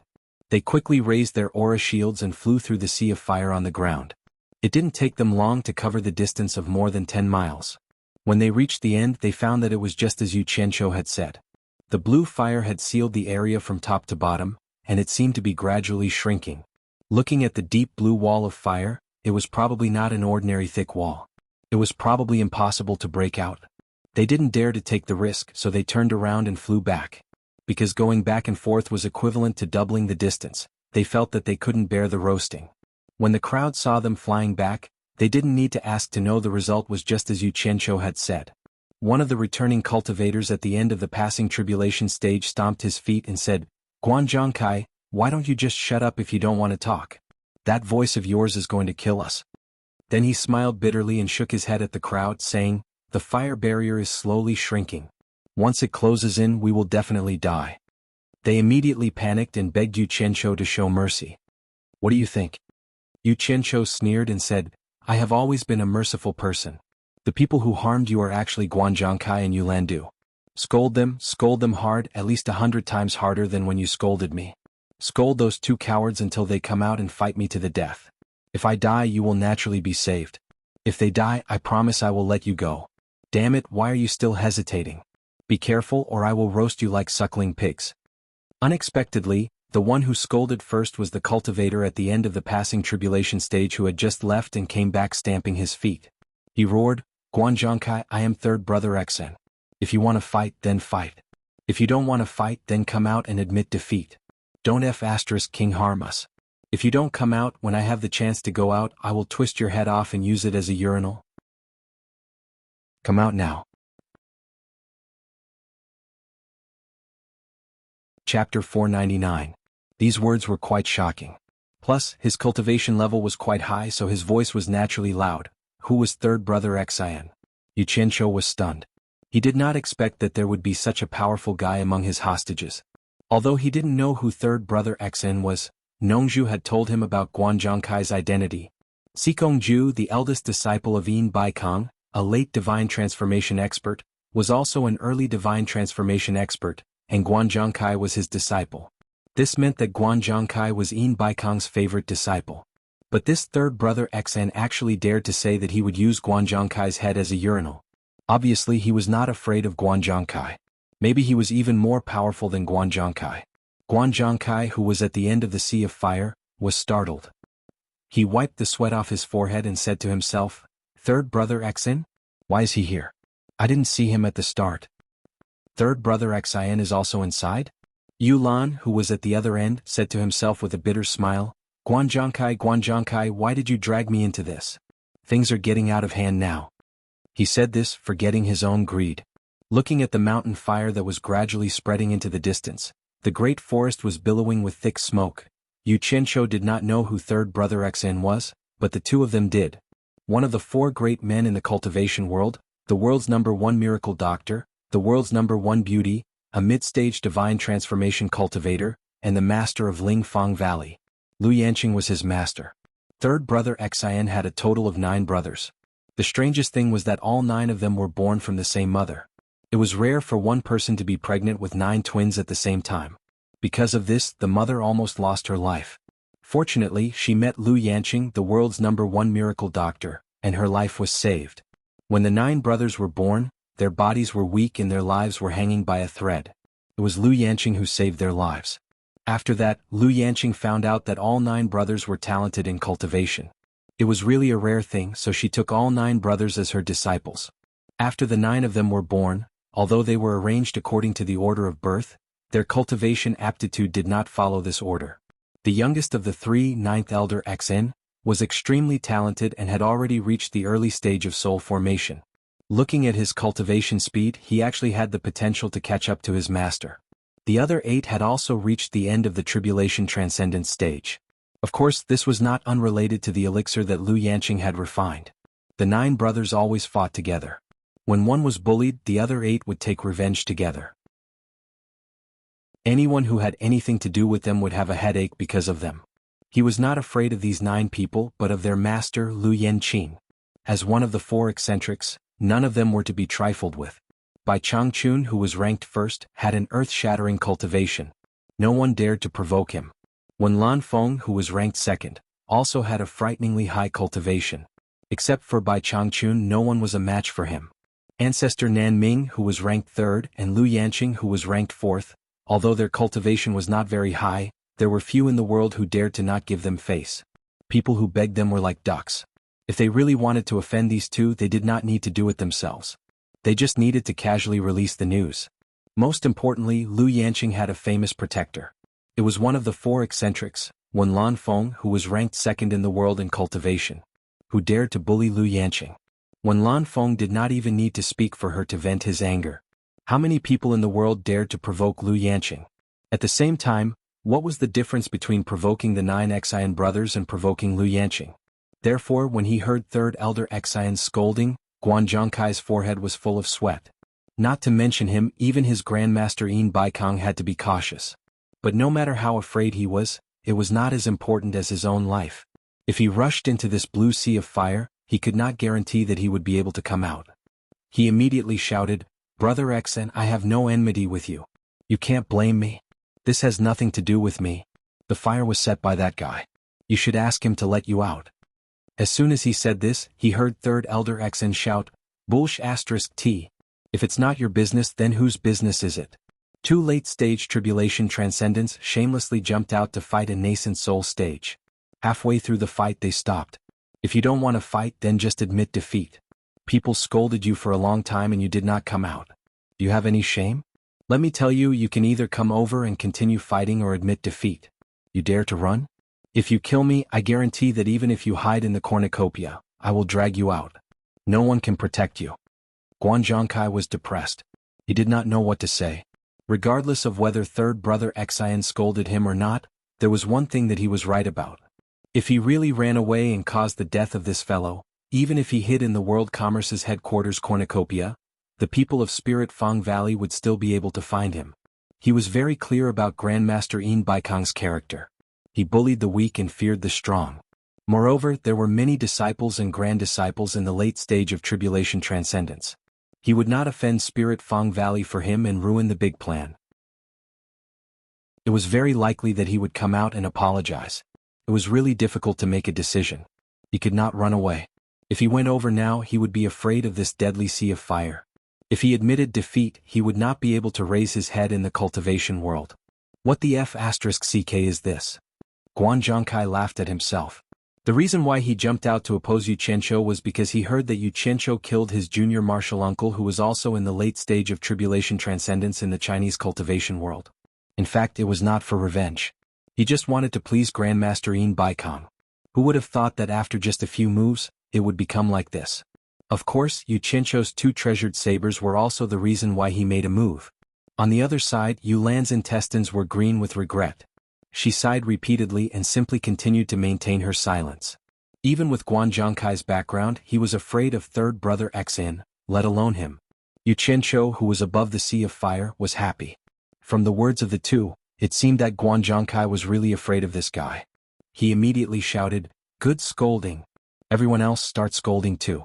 Don't worry, with so many people scolding together, he won't be able to tell who is who. Don't be afraid of his revenge." He then added, "I forgot to tell everyone the fire barrier is slowly closing in. We don't have much time left. Hurry up and scold." These words were well said. Everyone did not dare to scold too much because they were afraid that they would not be able to escape from Guanzhongkai's revenge. After being reminded, everyone did not hold back and scolded loudly with righteous indignation. "Guanzhongkai, you cowardly thing, come out. Yulan Du, shameless villain, if you don't have the guts, why did you come out and throw it?" More than 2,000 people were shouting angrily because hundreds of them had already fallen. It was really noisy. They were scolding all kinds of things, much more ruthless than when they were scolding Yu Qianzhou. Yu Qianzhou, who was above the sea of fire, grabbed a handful of qi recovery pills and stuffed them into his mouth. He folded his arms and chewed slowly. His expression was not good and he was calculating in his mind. Since he was in the cultivation world, he could not spit out blood for nothing. Otherwise, everyone would bully him in the future. He wanted to see what those two guys were going to do. If they came, he would kill them. If they didn't, he could only let his subordinates suffer a little. If they wanted to cause trouble, they might as well make it bigger. People died every day, it was just a matter of how many people died. Nongzhu shook her head and sighed. A group of people were scolding Yu Qianzhou not long ago, and now they were helping Yu Qianzhou to scold people. Today's incident was considered to be a worthwhile trip. It was just that her ears were a little numb from the noise, when Rui and Wenbai looked at each other speechlessly. How did things turn out this way? Guanzhongkai and Yulan were really unlucky. Guanzhongkai and Yulan, who were on the other end of the sea of fire, turned red and white. It would be a lie to say that they could not hear it. After being scolded like this, even if they were fine, they would have to avoid going out in the cultivation world in the future. Guanzhongkai was infuriated when he suddenly heard the sound of rushing wind behind him. He turned his head and saw Mi Ruhai and Mi Ruchuan. His expression relaxed slightly. "So it's Brother Guan. What's going on? Why?"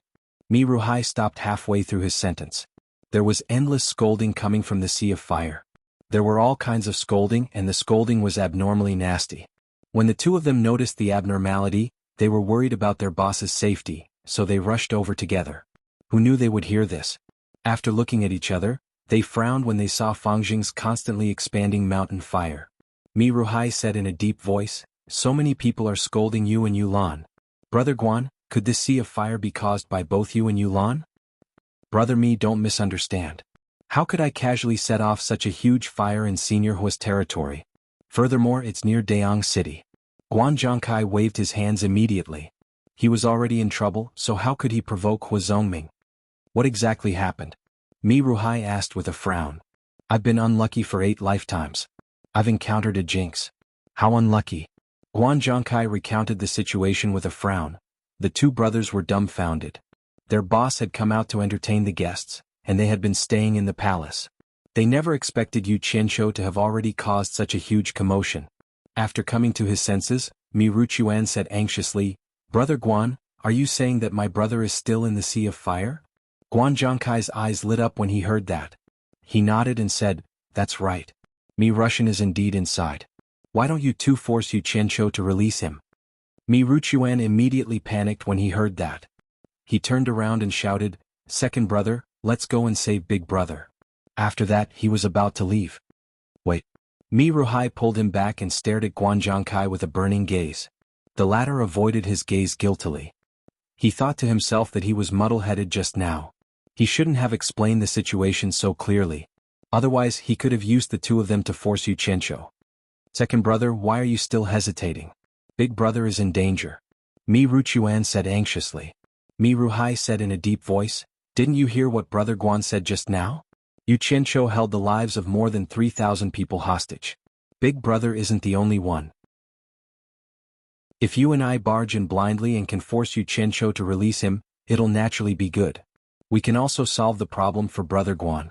If we force Yu Qianqiu into a corner and kill ourselves together, then Big Brother and the 3,000 people would have died in vain. This responsibility isn't something you and I can bear." Chapter 500. The meaning in his words was clear. Mi Ruchuan, who was in a panic, immediately realized and said angrily, "Guan Zhangkai, you want to use us two brothers. Let me tell you, if anything happens to my big brother, no matter how powerful your World Chamber of Commerce is, don't even think about leaving Dayang Kingdom." Misunderstanding, there's no such thing." Guan Zhangkai smiled apologetically. His mouth was even more bitter than eating yellow lotus. The shock in Mi Ruhai's eyes did not fade away as he watched the sea of green flames that was slowly shrinking. Although the cultivators were used to seeing strange things, the scene was indeed spectacular.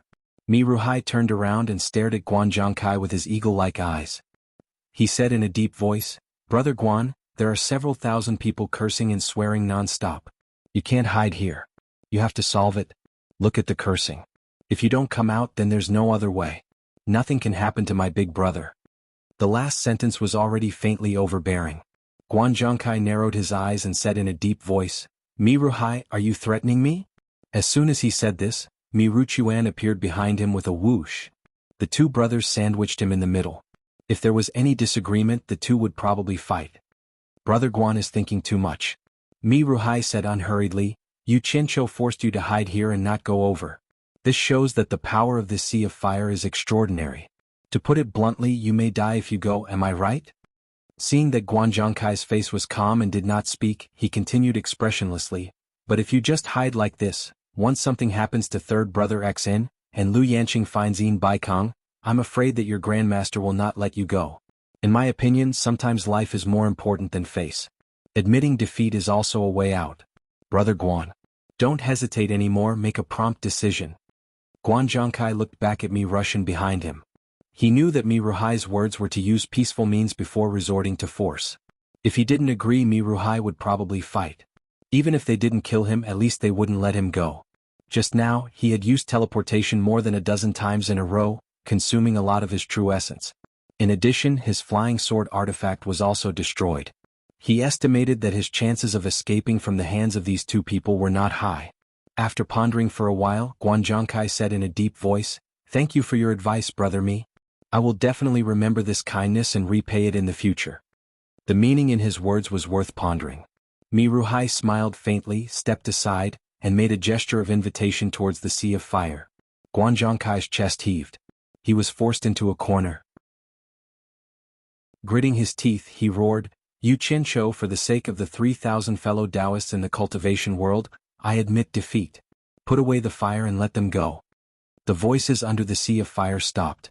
Although everyone was cursing until their mouths were dry, their faces were filled with surprise. They were just waiting for Yu Qianqiu to release them. Yu Qianqiu, who was standing on his sword above the sea of fire, was stunned when he heard Guan Zhangkai's words. He didn't expect Guan Zhangkai to admit defeat. How could he do that? He hadn't even taken revenge for being injured. Yu Lan, who was on the other side of the sea of fire, also found it hard to believe, but Guan Zhangkai's voice confirmed it. He heaved a sigh of relief. Since Guan Zhangkai had admitted defeat, what else could he say? If word got out, Guan Zhangkai would be even more humiliated than him. He immediately shouted, "For the sake of the 3,000 fellow Taoists in the cultivation world, I, Yu Lan, also admit defeat." Yu Qianqiu sneered. "You want to let things go like this after beating me up?" He roared, "Don't drag out the 3,000 fellow Taoists in the cultivation world to gain face. You know what you are. Also, I don't know what admitting defeat means." As soon as he said that, the people below were in chaos. They all thought that Yu Qianqiu was going to go back on his words.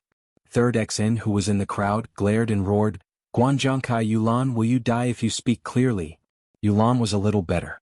After all, she was just following along. However, Guan Zhangkai was so angry that he gritted his teeth and roared, "Third Xin, I've already said it. It's that brat who didn't follow the rules. Third Xin, don't go too far. Do you really think that the World Commerce Association is afraid of your Lingfang Valley?" Third Xin immediately shouted back, "Stop bullsh** ting. If you admit defeat, admit it openly. Don't beat around the bush. If the two of you admit defeat and Yu Qianqiu still dares to not let go, us brothers will be the first to not let him go. It has nothing to do with the two of you." Guan Zhangkai had always thought of himself as smart. He didn't expect that the people he met today were all playing tough with him. They didn't give him any leeway at all. He was so angry that his body trembled.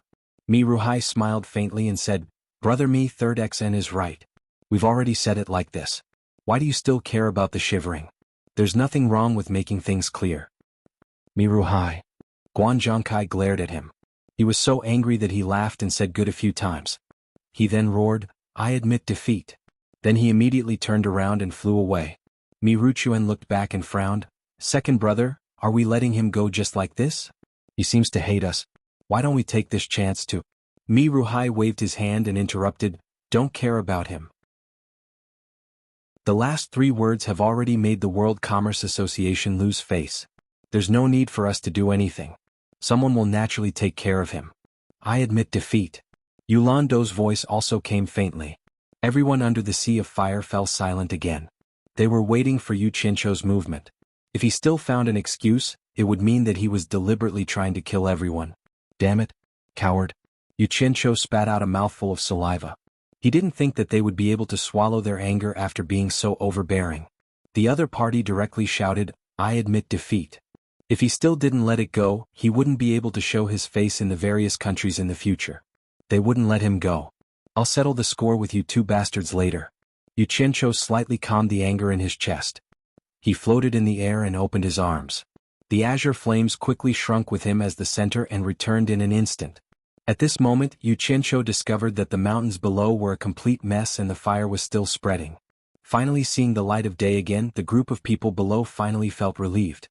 Looking at Yu Qianqiu in the air, he quickly swooped down on his sword after withdrawing the azure flames. With a slanted drift, he charged into the raging flames burning in the mountains. A miraculous scene appeared. Wherever Yu Qianqiu went, the flames would reach out and wrap around him. In the blink of an eye, the flames would be sucked into his body. Not even a spark could be seen.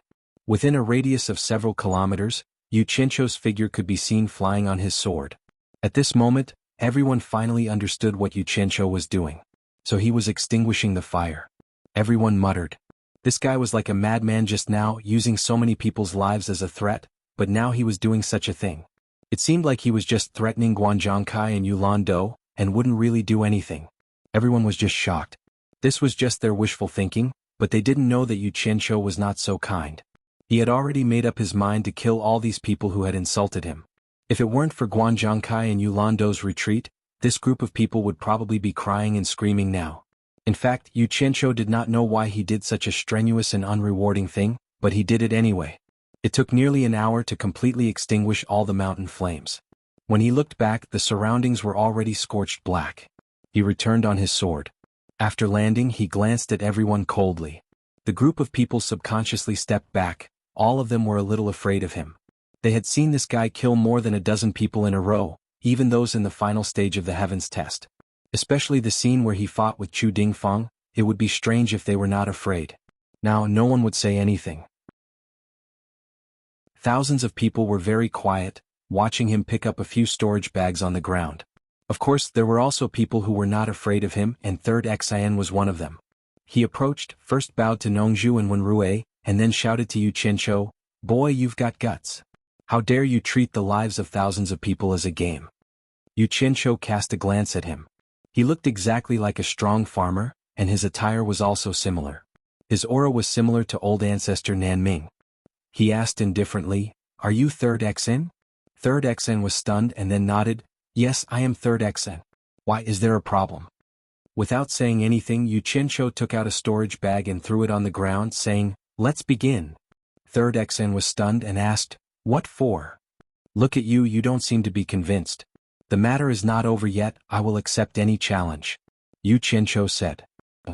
Third Xian paused and then waved his hand with a bitter smile, "Don't think too much. I'm not much stronger than Guanzhongkai, I can't withstand your monstrous fire." "Then what do you mean?" Yu Qianqiu asked. On the surface he was still cold, but in his heart, he admired this Third Xian. At least he was not so hypocritical. "Nothing else, I just want to have a drink or two with you. I don't know if you will give me face." Third Xian laughed. "Let's talk after I finish." Yu Qianqiu looked around and said in a deep voice, "Who else is not convinced? Come at me, I Yu Qianqiu will accept you at any time." "I think that's it for today. If anyone still wants to fight, fight after leaving Dayang Kingdom." Mi Russian said expressionlessly. The three brothers met up and stood together, and their eyes swept across the crowd. On the surface, his words sounded like he did not welcome the crowd to cause trouble in Dayang Kingdom, but in fact he wanted to leave a fig leaf for the other countries. Who on the scene was confident that they could defeat Yu Qianqiu? Could it be that they were really going to be beaten by him to the point where no one else could participate? How embarrassing would that be? "Those who came with me before, if you still want to return to Dayang Palace, you might as well follow me back. That way you can avoid some unnecessary trouble." Mi Russian said this, and the three brothers flew away together. The few hundred people who came out also followed. Yu Qianqiu and the others were no exception. As for the rest of the people, including those who had fainted from the high temperature and were rescued, they also left. In the blink of an eye, the place became empty. The group of people returned to the hall of Dayang Palace, and it was much quieter. Yu Qianqiu found that Third Xian, who was originally not in the crowd, also came and followed him. Chapter 501. After the green flames in the distant sky disappeared, the people of Dayang City felt that it was strange, but they gradually lost interest. After all, it was too far away and they did not know what had happened. It was just another topic of conversation. The entire Dayang City quickly returned to peace, and the people's interest shifted back to the martial arts competition. The excitement of the rich and powerful easily attracted the attention of the common people. On the drill ground of the palace, more than 10 arenas were competing at the same time. Zhang Peng was in the Baiwan Nation's lineup, and he had already fought 5 matches. Ordinary children of rich and powerful families who practiced martial arts were no match for him. He was an old general who had fought on the battlefield, and his speed and eyesight after cultivation were far superior to mortals. He did not want to waste time with those mortals, so he beat his opponents to the ground with a few punches and kicks. He suppressed his cultivation or else someone would die. After he left the arena, he returned to the Baiwan Nation's lineup and felt bored. He was tall but he looked listless. Although he kept a low profile, his moves were too conspicuous. Not only did he attract the attention of the competitors from various countries, but he also alerted the spies in the palace. The news quickly reached Zhao Heng's ears in the imperial study. "Zhang Peng?" Zhao Heng looked at the eunuch in shock. The old eunuch with white hair on his temples smiled and said, "Master, you worry too much. This Zhang Peng is not Zhang Peng from Huaxia Nation, but the youngest son of an old general from Baiwan Nation. Because he cannot inherit the title of nobility, he came to Dayang Nation to find a way out." Zhao Heng nodded and asked, "You said that he won 5 matches in a row and he did not use more than 3 moves in any of them? With such good skills, even if he cannot inherit the title of nobility in Baiwan Nation, can't he find a good way out?" Master, you know the situation in Baiwan Nation. It is normal for brothers to kill each other. I think it is because of this that he came to Dayang Nation, the old eunuch said respectfully. Xiaoheng thought for a while and did not say much. He only ordered, pay close attention to this person. If he is really a talent, try to recruit him. The same news quickly spread to the Lu Xiang house in the West Palace courtyard. The three sisters had also been paying attention to the news of the competition. When they heard that there was an outstanding figure called Zhang Peng, the three sisters looked at each other in dismay. How could there be such a coincidence? The eldest sister, Zhao Rongxiang, hurriedly asked the servant who relayed the news about Zhang Peng's origins. After learning that he was from Baiwan Nation, the three of them heaved a sigh of relief. None of the hundreds of cultivators in the side hall spoke a word. All of them were looking at Yu Qianqiu.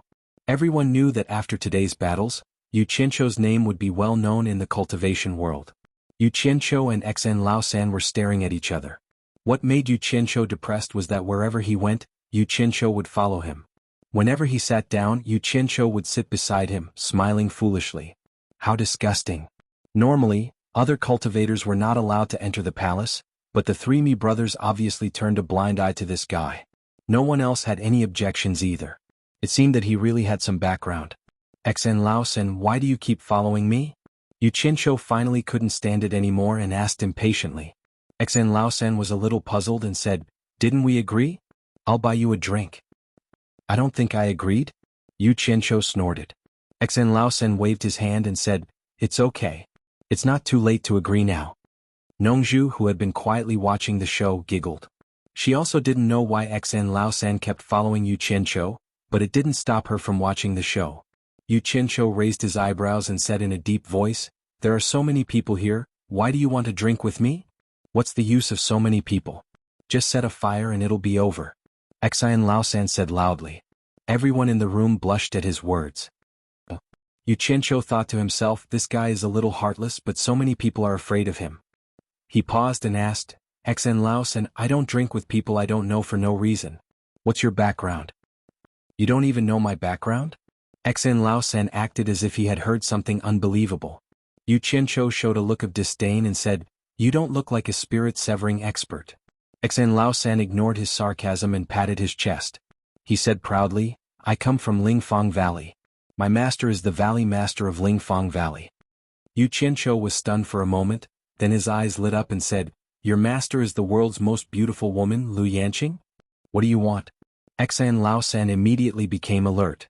He had seen this person's eyes and tone in many people who had evil intentions towards his master. It's nothing, just casually asking. Yu Qianqiu smiled awkwardly. But this guy kept staring at him. He was full of thoughts. Maybe he had some ulterior motives. At this moment outside the hall, Mi Russian walked in. He cupped his hands towards the crowd and said, everyone, today's competition ends here. We have already selected 100 winners from each country, and they will continue to compete in the next few days. After saying this, he stopped. His meaning was obvious. He was sending the guests off.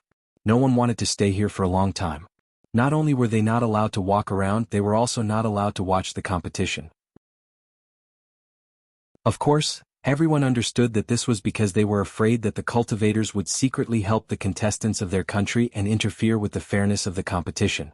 The group of people began to disperse and walked out of the side hall, returning to their respective protected targets. Among the contestants, some were happy and some were worried. Those who were happy were naturally successful, and those who were worried were naturally eliminated.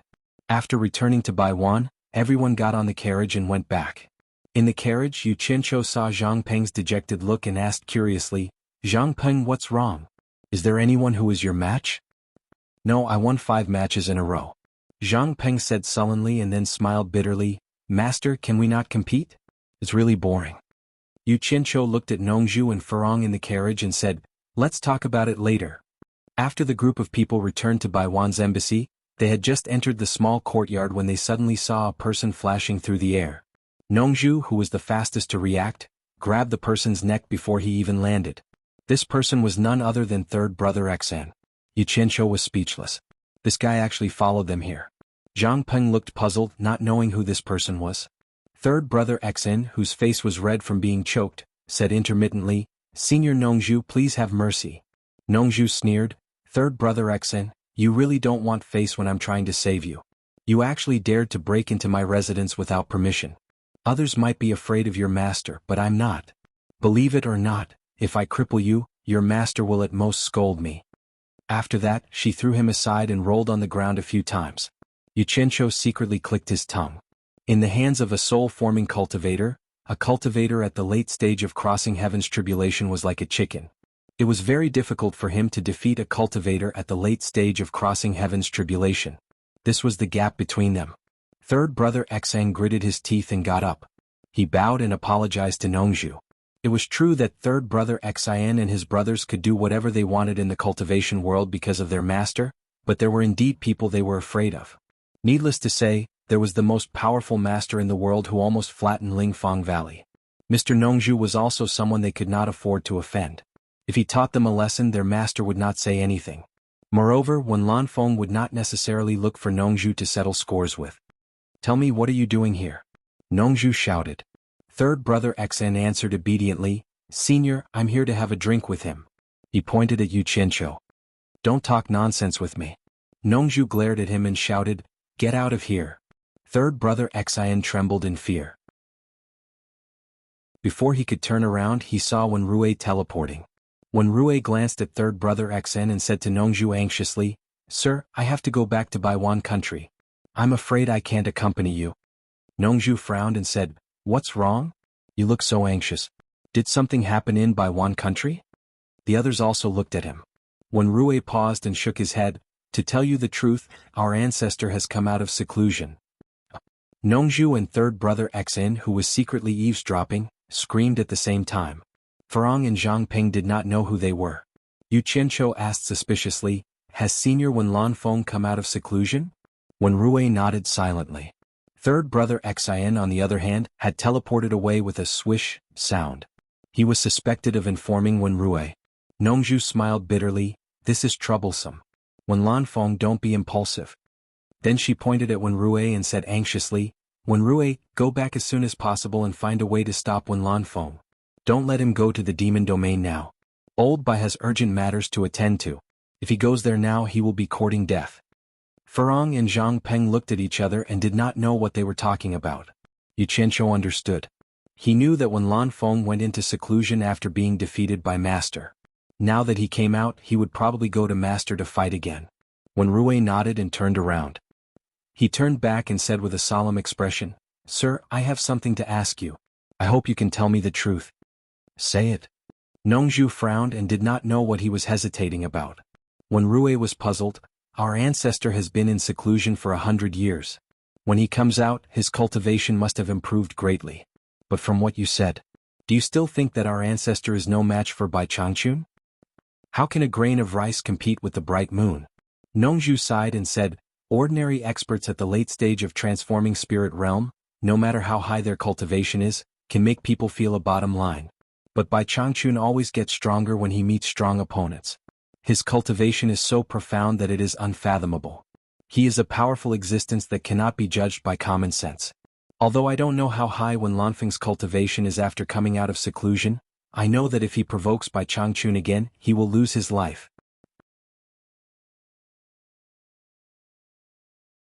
Chapter 502. Wen Rui's face turned pale in an instant. He said, "Is Bai Changchun invincible forever?" Alas. Nongzhu patted him on the shoulder and said, "Bai Changchun didn't summon Wen Lanfeng because you saw the battle in the East Sea. But let me tell you, Bai Changchun didn't do his best at all. When you go back, just tell him the scene of the battle and Wen Lanfeng will retreat. Go quickly. You will regret it if you are late." "Thank you for your advice." Wen Rui bowed deeply. He understood that there was no successor for the Wen family. His cultivation was not enough to withstand the wind and rain for the Wen family. Once the ancestor died, the whole Wen family would suffer a disaster. After saying his thanks, he quickly disappeared. There was a sound of rapid flying in the air. The yard was quiet for a while. Although Farong and Zhang Peng did not know the reason, they could tell that it must be a tricky matter. Xianxia asked, "Will Wen Lanfeng really go to my master after he finishes his closed-door training?" Zhang Peng was shocked. No matter how stupid he was, he could tell that his grandmaster was an invincible existence. For a moment, he stood there silently with a surge of emotions. Nongzhu shook her head and said with a wry smile, I really don't know what to say about Wanlanfeng. He is obviously a genius, but he is deeply in love. You can't imagine how obsessed he is with Lu Yanqing. For Lu Yanqing, he will definitely fight with your master after he finishes his closed-door training. But your master is now at the critical moment of refining the spirit treasure. If Wanlanfeng goes now, I'm afraid your master will not be merciful anymore. Yu Qianqiu smiled and also felt that this kind of person was very interesting. He asked, doesn't Wanlanfeng know how to run when he can't win? Nongzhu looked at him with deep meaning and sighed, you haven't seen what your master is like when he really fights, so you don't know how terrible he is. Run. If Wanlanfeng angers your master, where can he run to? Yu Qianqiu was speechless. He had never seen what his master was like when he fought. He thought about it and asked, doesn't Lu Yanqing know how to persuade him? Are you willing to see him take the risk? Hearing this, Nongzhu looked around and found that Xen Laosan was nowhere to be seen. She smiled bitterly and said, if he knew the news, he would probably advise me. I hope third brother Xian can send the news back in time. What I fear is that Wanlanfeng will head straight for the Yao region the moment he comes out from his cultivation retreat. That would be interesting, Yu Qianqiu muttered to himself. That's why I can't stay here any longer. I have to rush back to the demon ghost territory. I hope I still have a chance to stop this from happening. Nongzhu suddenly stared at Furong, who was blinking her eyes, and said, little girl, come with me. Furong was stunned and weakly asked, where are we going? You didn't tell her? Nongzhu turned around and asked. Yu Qianqiu scratched his head in embarrassment. He walked over and held Furong's shoulder. Furong, it's like this. Since you're with me now, you should at least pay your respects to my master. Go with Senior Nongzhu.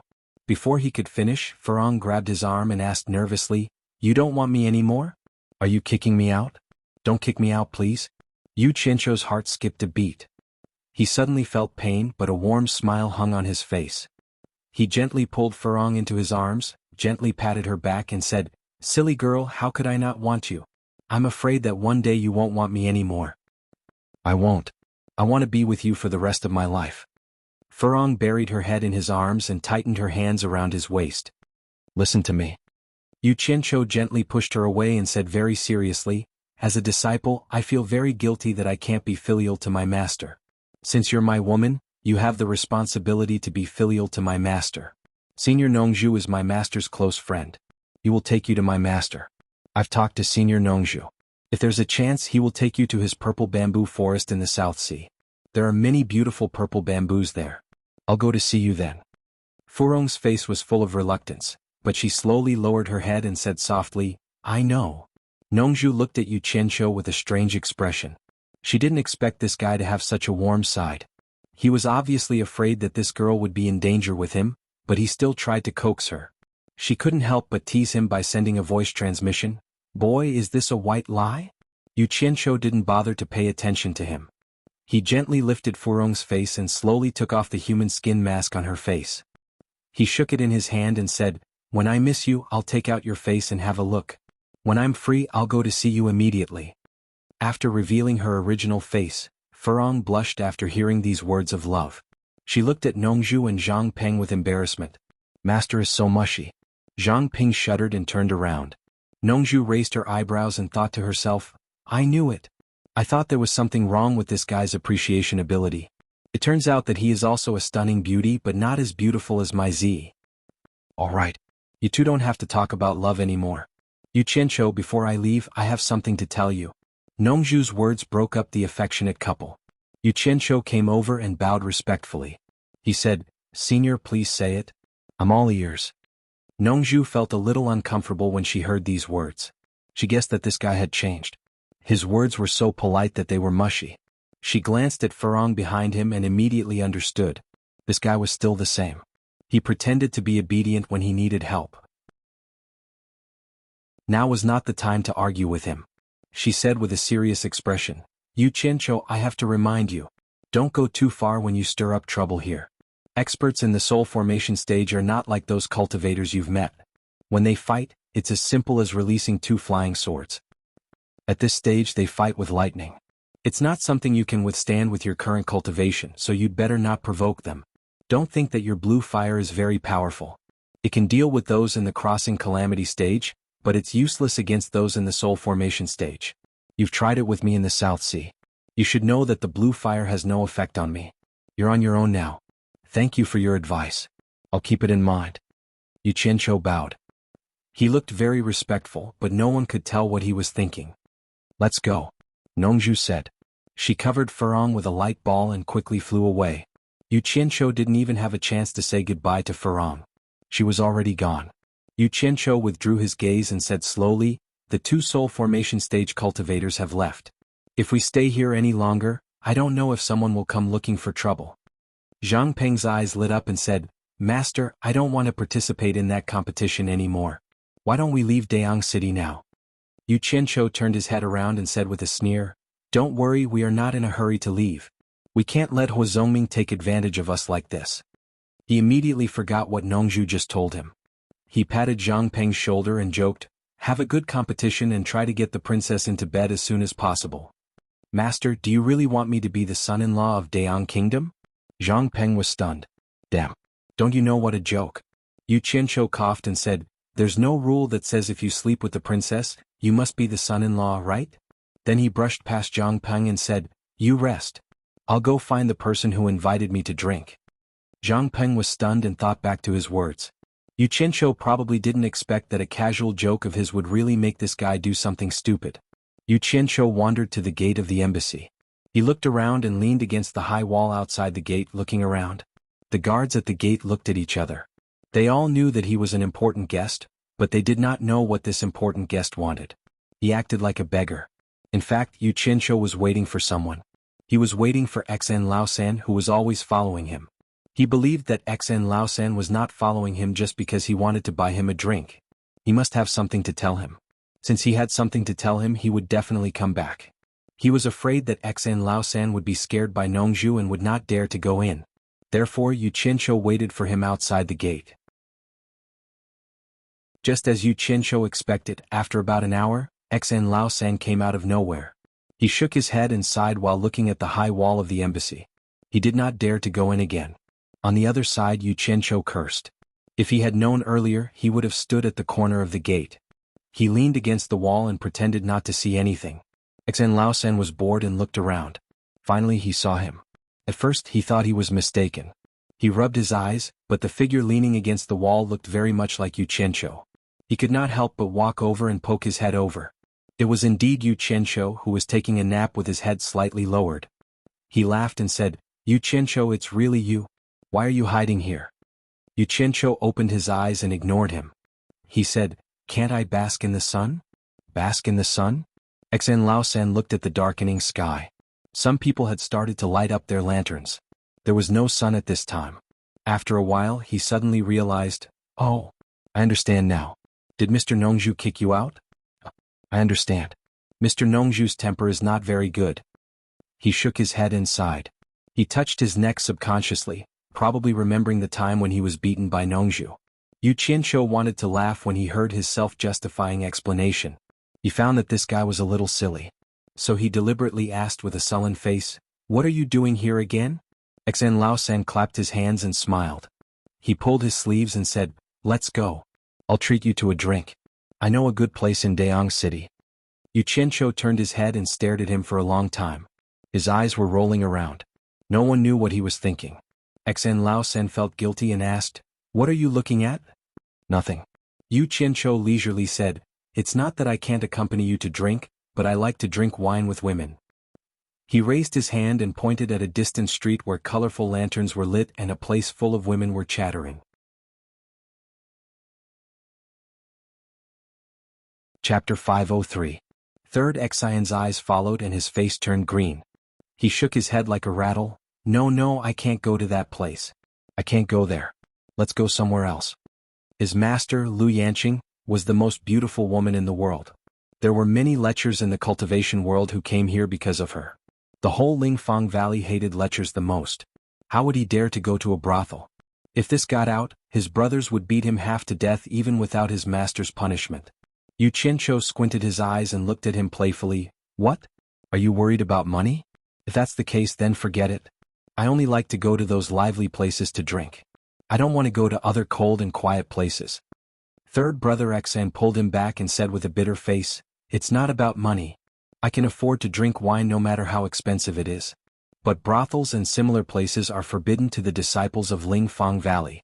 Let's go somewhere else. There must be a more lively place. What a joke. Yu Qianqiu shook his hand off and snorted coldly. What right do you have to apply the rules of your spirit Fang Valley to me? I just like to go to places with a lot of pretty girls to drink. Don't ask me to drink if you're not sincere. Don't look for me again. Sigh. Don't go. Let's talk about it. Third Xan stared blankly at Yu Qianqiu, who ignored him and went back into the embassy. He walked around the wall helplessly. After a while, Yu Qianqiu came out of the embassy again. He was wearing a brocade robe and waving a big golden folding fan in his hand. The big group of rich peonies was dazzling. He walked with his feet splayed and swaggered towards the pink slumber brothel. He had the demeanor of a playboy going to a brothel. Third Xian was dumbfounded. He thought to himself, there are all kinds of birds in a big forest. Although he thought so, it did not stop him from following Third Xian. Yu Qianqiu glanced at him, who was following him with his head lowered. He was also wondering why this guy was looking for him. He was willing to go against the rules and visit a brothel with him. Neither of them spoke. When they were about 10 meters away from the brightly lit building, Xan Laosan pulled him back again. Yu Qianqiu scolded coldly, "Why are you dragging me again? Let go. Otherwise don't blame me for being impolite." "Alright, you're amazing. I know you're the strongest below the soul formation stage. How about I call you Master Yu?" Third brother Xian smiled bitterly. Yu Qianqiu's expression softened a little. He did like the title of the #1 expert even if it was below the soul formation stage. However, his words were merciless. "With your age, I can't afford to be your uncle. If you have something to say, spit it out. If you have something to say, spit it out. It's fine to drink here, but you're not allowed to do anything else." Xan Laosan gritted his teeth. "Let go." Yu Qianqiu knocked his hand with his fan. "You don't need to treat me and I don't need you to accompany me. I can afford to have a drink with the courtesans. I don't need anyone to interfere with my freedom. Get out of my way. From today onwards, I won't have anything to do with you." "Wait." Xan Laosan took a step back. "I won't interfere, but you have to promise that you won't tell anyone else that I'm here." As soon as he said this, Yu Qianqiu's gloomy face brightened up. He put on a smile and patted his chest. "Don't worry about that. You can ask around in the Chinese cultivation world. I'm famous for keeping my word. I'll never tell anyone else that you're here. Only the heavens, the earth, you and I will know about this." "Ha. That's good, that's good." Xan Laosan's face was full of embarrassment. "Let's go." Yu Qianqiu dragged him along. Xan Laosan kept looking around, afraid of bumping into someone he knew. The 3 golden words warm spring house shone brightly under the colorful lights. It was a gold-lettered signboard. The entrance was full of beauties. One by one they pulled the passers-by inside. Some who didn't want to go in at first couldn't resist the crowd of breasts. They touched their money pouches, clenched their teeth and went in. Yu Qianqiu was dressed like a rich playboy. It was very eye-catching. One look and you could tell that he was a rich man. The eyes of the girls below Warm Spring Building immediately lit up, and they swarmed over, squeezing and rubbing against each other. Yu Qianqiu laughed unscrupulously and walked in. Third brother Xan closed his eyes under the heavy encirclement. He was almost dragged in by Yu Qianqiu. Once he entered the door, he felt his body turn cold. Young master, young master, young master, old master." A series of greetings were spat out, making people's bones go soft. Yu Qianqiu was obviously not afraid of this scene. He folded his fan and flicked it here and there, tapping here and there. Xan Laosan was already a little stunned. At this moment, a middle-aged brothel keeper came up to them. Before she could say anything that would make people's hearts ache, Yu Qianqiu waved his fan and sneered, "Good private room, good food and wine, red card girls. Not a single one can be missing. Otherwise I'll get people to tear down your broken brothel." His words caused a bit of an awkward silence. The brothel keeper was stunned. But she was also a person of etiquette. Naturally, she wouldn't be annoyed by a word or two from a guest. She immediately put on a smile and turned around to greet the guests. The surrounding immediately returned to singing and dancing. The brothel keeper personally led the two to a large suite and asked if they were satisfied. She secretly looked at the two curiously. It was the first time she saw a hedonistic son forcefully dragging a farmer-like man to a brothel. "Stop nagging and quickly make the arrangements." Yu Qianqiu took out a gold ingot and threw it to the brothel keeper. He shouted without hesitation, "Scram!"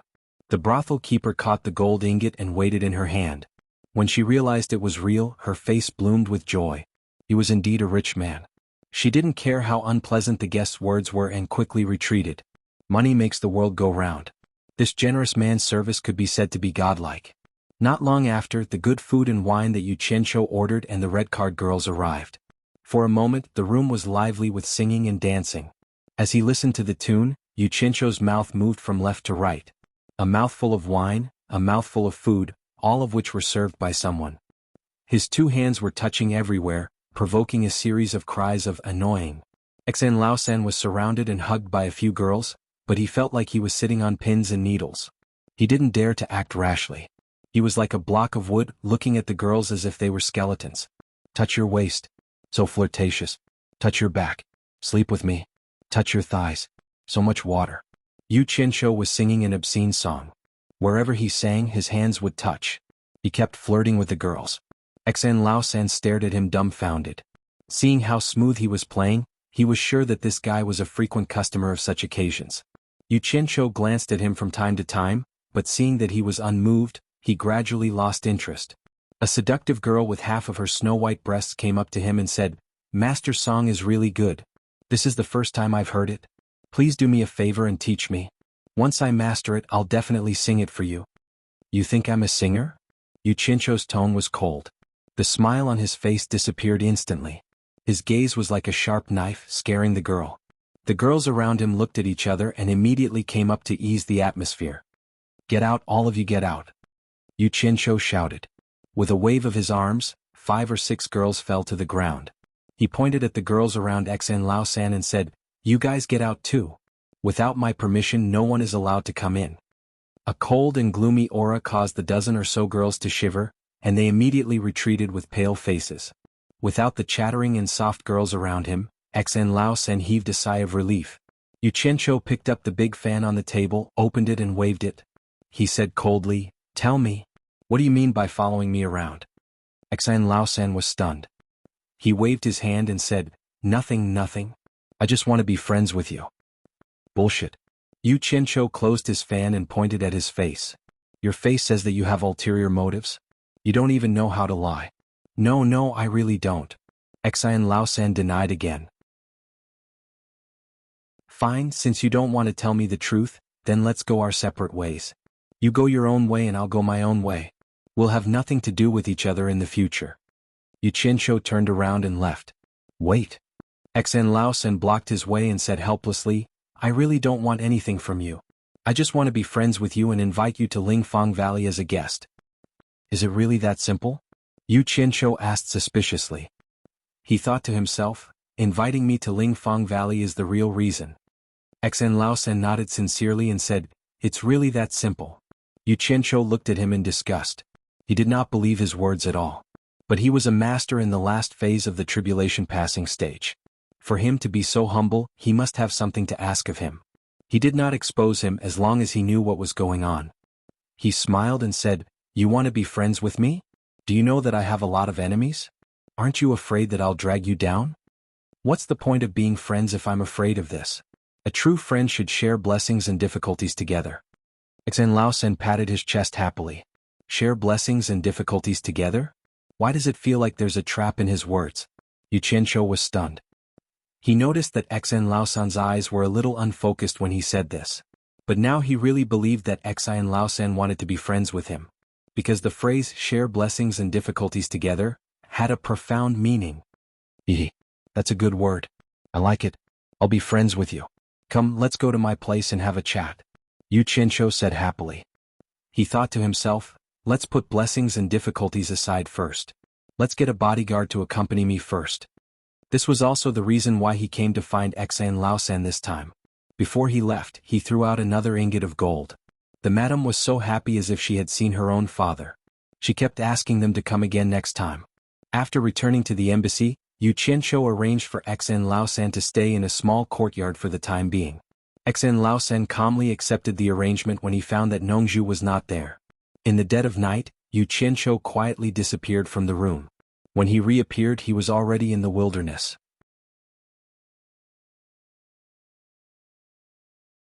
Chapter 504. A cold crescent moon hung in the night sky, and the stars in the sky shone brightly. In the wilderness deep in the mountains, the area that had been burned by the fire during the day was pitch black under the moonlight. In this place where the intense battle had taken place during the day, Xianxia stared at the 50 members of the special forces in front of him. Apart from their team uniforms, all of them had changed into ordinary people's clothes, revealing their original appearances. You all seem to be in good spirits. Xianxia smiled faintly and said, I still remember that when you first joined Utopia, most of you were still at the core formation stage. In just a few years, all of you have reached the early stage of the tribulation passing stage. My painstaking efforts to nurture you all weren't in vain. The 50 of them clenched their right fists in unison and bowed slightly. Xianxia raised his hand, and his expression gradually turned solemn. He said in a deep voice, soldiers are trained for 1,000 days to be used in a single moment. A few days ago I asked for 50 capable members from your chief instructor, and Director Guan chose you all. I hope you won't disappoint me. We'll do our best until our last breath. The 50 of them replied in unison in a low voice. I don't want you to die. I want you to live. I want you to live and complete the mission. The hard work we put in today is so that we can live a better life in the future. This is the dream that we Utopia people have been fighting for all our lives, so I don't need you to die, Xianxia said in a calm and affectionate tone. The 50 of them clenched their fists and bowed again in excitement. Xianxia nodded in satisfaction and said, the code name for this mission is Scout Point. Do you all understand the mission's objective? Keep a low profile, the 50 of them replied softly. That's right. Xianxia smiled faintly and said, I don't need you to fight and kill. When carrying out the mission you'll be black bats in the night, trying your best to avoid being discovered by anyone. In between missions you'll be ordinary mortals in the secular world. You mustn't let anyone discover that you're cultivators. I asked Director Chen to provide you with various spirit pills, weapons, equipment and resources. Have you gotten them? Got it. Number 50 replied again. All right. Xianxia nodded his head and said, if there's an emergency, immediately send out a distress signal. Don't force yourself. Remember, I don't need you to die. I will do my best to save each and every one of you, because each and every one of you is a member of the special forces that I have painstakingly trained. Although there will be sacrifices when there are struggles, I don't need you to make meaningless sacrifices. That would be meaningless to you, to your comrades, to the entire Utopia, or even to me. Do you understand? Understood. After the mission is completed, send a signal and I will bring you back to Utopia. Xianxia looked at the sky and nodded. According to the original plan, the mission will start from the Dayang Kingdom. Then it will be carried out according to the missions we received. Order. All 50 of them stood at attention. Xianxia said in a deep voice, the exploration operation begins now. Let's go. Long live the leader. Number 50 exclaimed softly. Then they identified the direction and quickly scattered in all directions without any hesitation. Xianxia slowly turned in a circle and watched his team disappear into the night. Some time ago he had begun to make preparations. He had continuously sent information to Guan Yu and asked Guan Yu to select the members and make a detailed plan. With the convenience of having a detailed topographic map of the various countries in his hands, the plan was quickly perfected.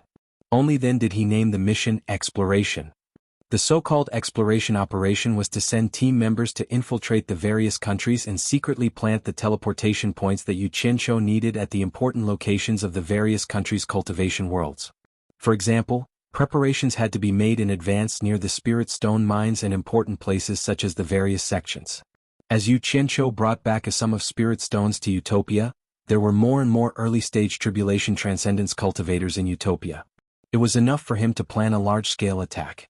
However, it seemed a little unrealistic for him to rely on himself to plant teleportation points all over the various countries. Firstly, due to the accident of kidnapping Yin Wufeng and extorting Yin Baikang, his identity had been exposed. He was now too big of a target and people would probably pay attention to him wherever he went. Secondly, his cultivation was not high enough. Even if he did not expose his identity, it would still take him a lot of time to run all over the various countries. Currently, it was best to send a group of special forces to carry out the mission in secret. With more than 300 countries and 50 special forces members, it would be enough for each person to be assigned to a few countries. If there were no accidents, it would probably be completed in half a year. Of course, it would be faster to send more than 300 Special Forces members at once, but that would be too big of a target. At the same time, in order to prevent accidents and minimize losses, it was better to have as many capable people as possible. Moreover, some things often happened outside of the plan. He had not been here for long, so he needed to understand more. Moreover, there was another great benefit to him traveling openly in the various countries. He could clear himself of suspicion and no one would suspect him. For example, there was an accident in country A, but he was thousands of miles away in country B. Who would be able to link these two incidents to him? The next day, Zhang Peng continued to participate in his martial arts competition for a spouse, which made Baiwan Nation's contestants very depressed. With this guy around, no one had the confidence to beat him. It seemed that they had come for nothing. Yu Qianzhou, on the other hand, did not have the intention to go to the palace again. He did not want to watch that stupid martial arts competition. After getting to know third brother Xian, he wandered around Dayang City for the next few days. With a friend like third brother Xian, Yu Qianzhou felt that it was a good thing. Third brother Xian knew everything about the various countries, so he could ask him if he had any questions. He followed third brother Xian to visit his friends' houses. Although the others did not have a good impression of Yu Qianzhou, they still reluctantly entertained him for third brother Xian's sake. However, after visiting a few houses and learning some news, Yu Qianzhou's expression turned a little ugly, and he was no longer in the mood to stroll around. The two of them returned to Baiwan Nation's embassy. Third brother Xian's expression was also a little ugly. There was no other reason. Yu Qianzhou's actions this time had caused the various countries to lose face. Many experts had already been ordered to come and take Yu Qianzhou's life to regain their lost face. One of third brother Xian's good friends revealed that it was actually fake to regain face. In fact, cultivators from various countries had their eyes on Yu Qianzhou's two treasured sabers. Under the watchful eyes of the public, although the soul formation cultivators behind the scenes wanted to snatch the two treasured sabers, they could not openly snatch the items of the younger generation. In fact, this was also a lie. If no one knew, would the soul formation cultivators make a move? In the cultivation world, it was not uncommon to see people secretly snatching the precious chi-gathering pill. Being concerned about one's identity was just a pretense. Many soul formation cultivators had done it. Most importantly, once a soul formation cultivator made a move, the others would definitely not be polite. At that time, the soul formation cultivators from various countries would definitely fight. Therefore, they all secretly reached an agreement to send their elite disciples to take action. Whoever snatched the sabers and brought them back would own them. Fortunately, Hua Zongming did not want his own capital, Dayang City, to suffer. He said that he would find a way to drive Yu Qianzhou out of Dayang City. The countries where the other soul formation cultivators resided also had their own capitals. Everyone put themselves in Yu Qianzhou's shoes and didn't want to break this rule. Otherwise, retribution could come to their own territories at any time. Everyone could only wait for Yu Qianzhou to leave Dayang City. Knowing that experts from various countries were rushing here and that the area outside Dayang City would soon become his death zone, it would be strange if Yu Qianzhou could be happy. It would be difficult for one or two late-stage tribulation transcendence cultivators to fight. Wouldn't hundreds or thousands of them fight together? In the small courtyard, third brother Xian was looking at the flower garden in the middle of the courtyard in amazement. On both sides of the flower garden were green leaves and fresh flowers. They were all alive and well, but why was the one in the middle all dead? It was really strange. Yu Qianzhou sat on the swing, swaying back and forth. He asked weakly, "Third brother Xian, are my two sabers really that enticing?" Third brother Xian walked back and asked in surprise, "Don't tell me you don't know what treasure you have in your hands? When I was in Spirit Fang Valley, I heard that you held a saber drawing conference in the Chinese cultivation world. The news from there said that the two sabers in your hands are spirit treasures from the Eastern Holy Land. The soul formation cultivators here have long been ready to make a move. If it wasn't for the world's #1 expert restraining you, you would have been out of luck." Yu Qianzhou was really speechless. At that time, in order to make more money, he said that the black fire saber was a treasure from the Eastern Holy Land. Unfortunately, that conference was not a success. However, he didn't expect that the nonsense he had cooked up back then would bring him so much trouble. What made him most depressed was that although there were many people who coveted it in the Chinese cultivation world, there wasn't such a big movement. Even he himself didn't think much of it. But he didn't think that in the Chinese cultivation world, he had been flirting with the 4 big families and the #1 sect for a long time. Some sects like the Moon sect also seemed to have an ambiguous relationship with him. Those who wanted to steal the treasures didn't dare to act rashly without knowing the details. They were afraid of attracting unnecessary trouble. Otherwise, they wouldn't have been so polite to him. Actually, everyone was skeptical at first. They didn't really believe that there was a treasure from the Eastern Holy Land. But the bad thing is that you shouldn't have taken it out last time. Think about it. You, a nascent soul cultivator, almost forced a tribulation passing stage cultivator to death with just one saber. The power of this saber is obvious to everyone. Even if it's not a treasure from the Eastern Holy Land, it's still so powerful. Who wouldn't drool over it? Third Lord Xiang clicked his tongue. Xianxia looked at him and said with a frown, "You became friends with me because you took a fancy to my two treasured sabers, right?" Third Lord Xiang shook his head. "Then you really misunderstood. To me, friends are more important than sabers." Hearing this, Xianxia's expression showed that he was very doubtful. Third Lord Xiang coughed awkwardly. "Let me put it this way. Actually, although your sabers are good in the hands of cultivators below the soul-forming stage, they won't have any effect at all. It's better to give them a better flying sword. But in the hands of a soul-forming stage cultivator, it's different. Fights between soul-forming stage cultivators usually rely on their high cultivation to fight in close combat. Long-range attacks are almost impossible to hurt because everyone's speed is unbelievably fast. Think about it, if this kind of saber fell into the hands of a soul-forming stage cultivator, it would be too useful.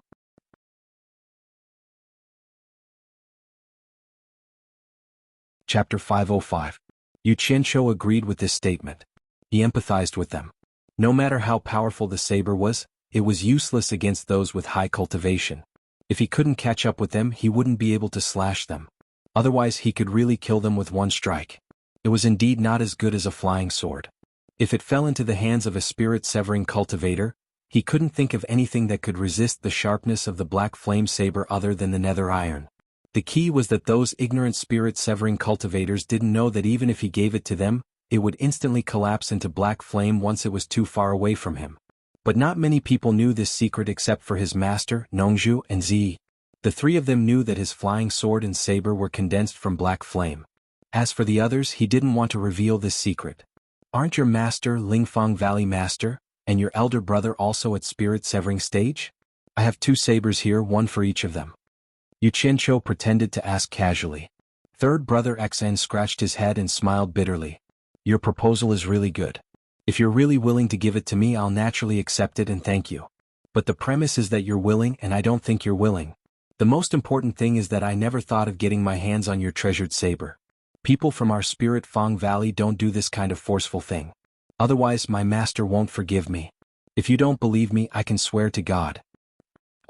Xianxia blinked his eyes. Could it be that the most beautiful woman in the world was an angel with both character and beauty? A top-grade girl? These three words suddenly popped up in his mind. He couldn't help but want to meet her as soon as possible. He wanted to see how beautiful the most beautiful woman in the world was to be able to bear the title of the most beautiful woman in the world. He subconsciously thought that it would be great if no one stopped Wen Lanfeng from going to the demon domain when he came out of seclusion. Otherwise he might be killed by his master. If Lu Yanqing were to lose such a flower protector, then... Xianxia was shocked by his own dirty thoughts. Speaking of the world's most beautiful woman, this world's most beautiful woman had just left the Holy Land of Baiwan Nation, and when Rui arrived right after her. The Holy Land of Baiwan Country was located deep in the mountains in the hinterland of Baiwan Country. Waterfalls, clear springs, birdsong, fragrant flowers, mountains and fields. It was a place rarely visited by humans, but there was a large number of pavilions and buildings hidden in it. It was the Holy Land of the Wen clan of Baiwan Country, and also the place where the cultivators of the Wen clan cultivated. When Rui returned to the sacred land and immediately went to the valley where the patriarch was in seclusion. At the end of the valley was a stone cliff. In the middle of the cliff there was a sealed cave. At this moment the dark entrance of the cave was opened. Obviously the patriarch had broken out of the cave and really came out. At this moment, a figure suddenly teleported and appeared beside Wen Rui, who was floating in the air. This person's appearance was similar to Wen Rui's, but he was fairer. He was Wen Rui's younger brother Tang, Wen Xiu, a cultivator in the late transcending tribulation. After seeing Wen Rui, he said with a smile, "Big brother, you're back. Have you seen Mr. Nongzhu?" When Rui didn't have time to chat with him, so he asked directly, "Where is the patriarch?" After the patriarch came out of seclusion, he asked some questions. He didn't stay long and then left, saying that he had something to do. As when Xiao spoke, he suddenly realized something and said, "Big brother, you are a step too late. Just now, the Spirit Fragrance Valley Master came personally to look for the patriarch. When he saw that the patriarch was not around, he immediately left." You. When Rui was so angry that he didn't know what to say. He pointed at him and shouted angrily, "Didn't I tell you to stop the patriarch? Why did you let him go?" "I did. But how could I stop him?" When Xiao said with a bitter face. "It's over." When Rui murmured to himself with a pale face. There was no need to guess. There were only two places that the patriarch was most likely to go after coming out of seclusion: Spirit Fang Valley and the Demon Domain. The Valley Master of Spirit Fang Valley didn't meet him along the way. Needless to say, he must have gone to the Demon Domain to seek revenge on Bai Changchun. It was hard to imagine the scene of the patriarch and Bai Changchun fighting. When Rui's heart was in his throat. It didn't matter if the patriarch was defeated. The most important thing was that he came back alive. Otherwise, it was unknown how long the Baiwan nation could last in this precarious situation. The nation had been established for many years and had many enemies. The key was that no one dared to act recklessly with the patriarch. Once he was gone, the consequences would be unimaginable. "Big brother, what's wrong?" When Xiao asked worriedly. When Rui turned his head stiffly and said in a stern voice, "Don't you know that the patriarch is most likely going to find Bai Changchun?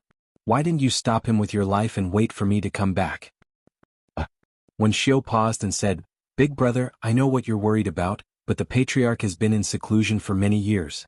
He must have the confidence to defeat Bai Changchun. Otherwise, how could he be so reckless? Big brother, I think you're worrying too much." "I hope so." When Rui sighed helplessly. He had no other choice now. With his speed, it was impossible to catch up with the patriarch. Moreover, there was a time difference, so it was even more impossible to catch up. He was afraid that by the time he arrived at the Demon Domain, the outcome would have already been decided.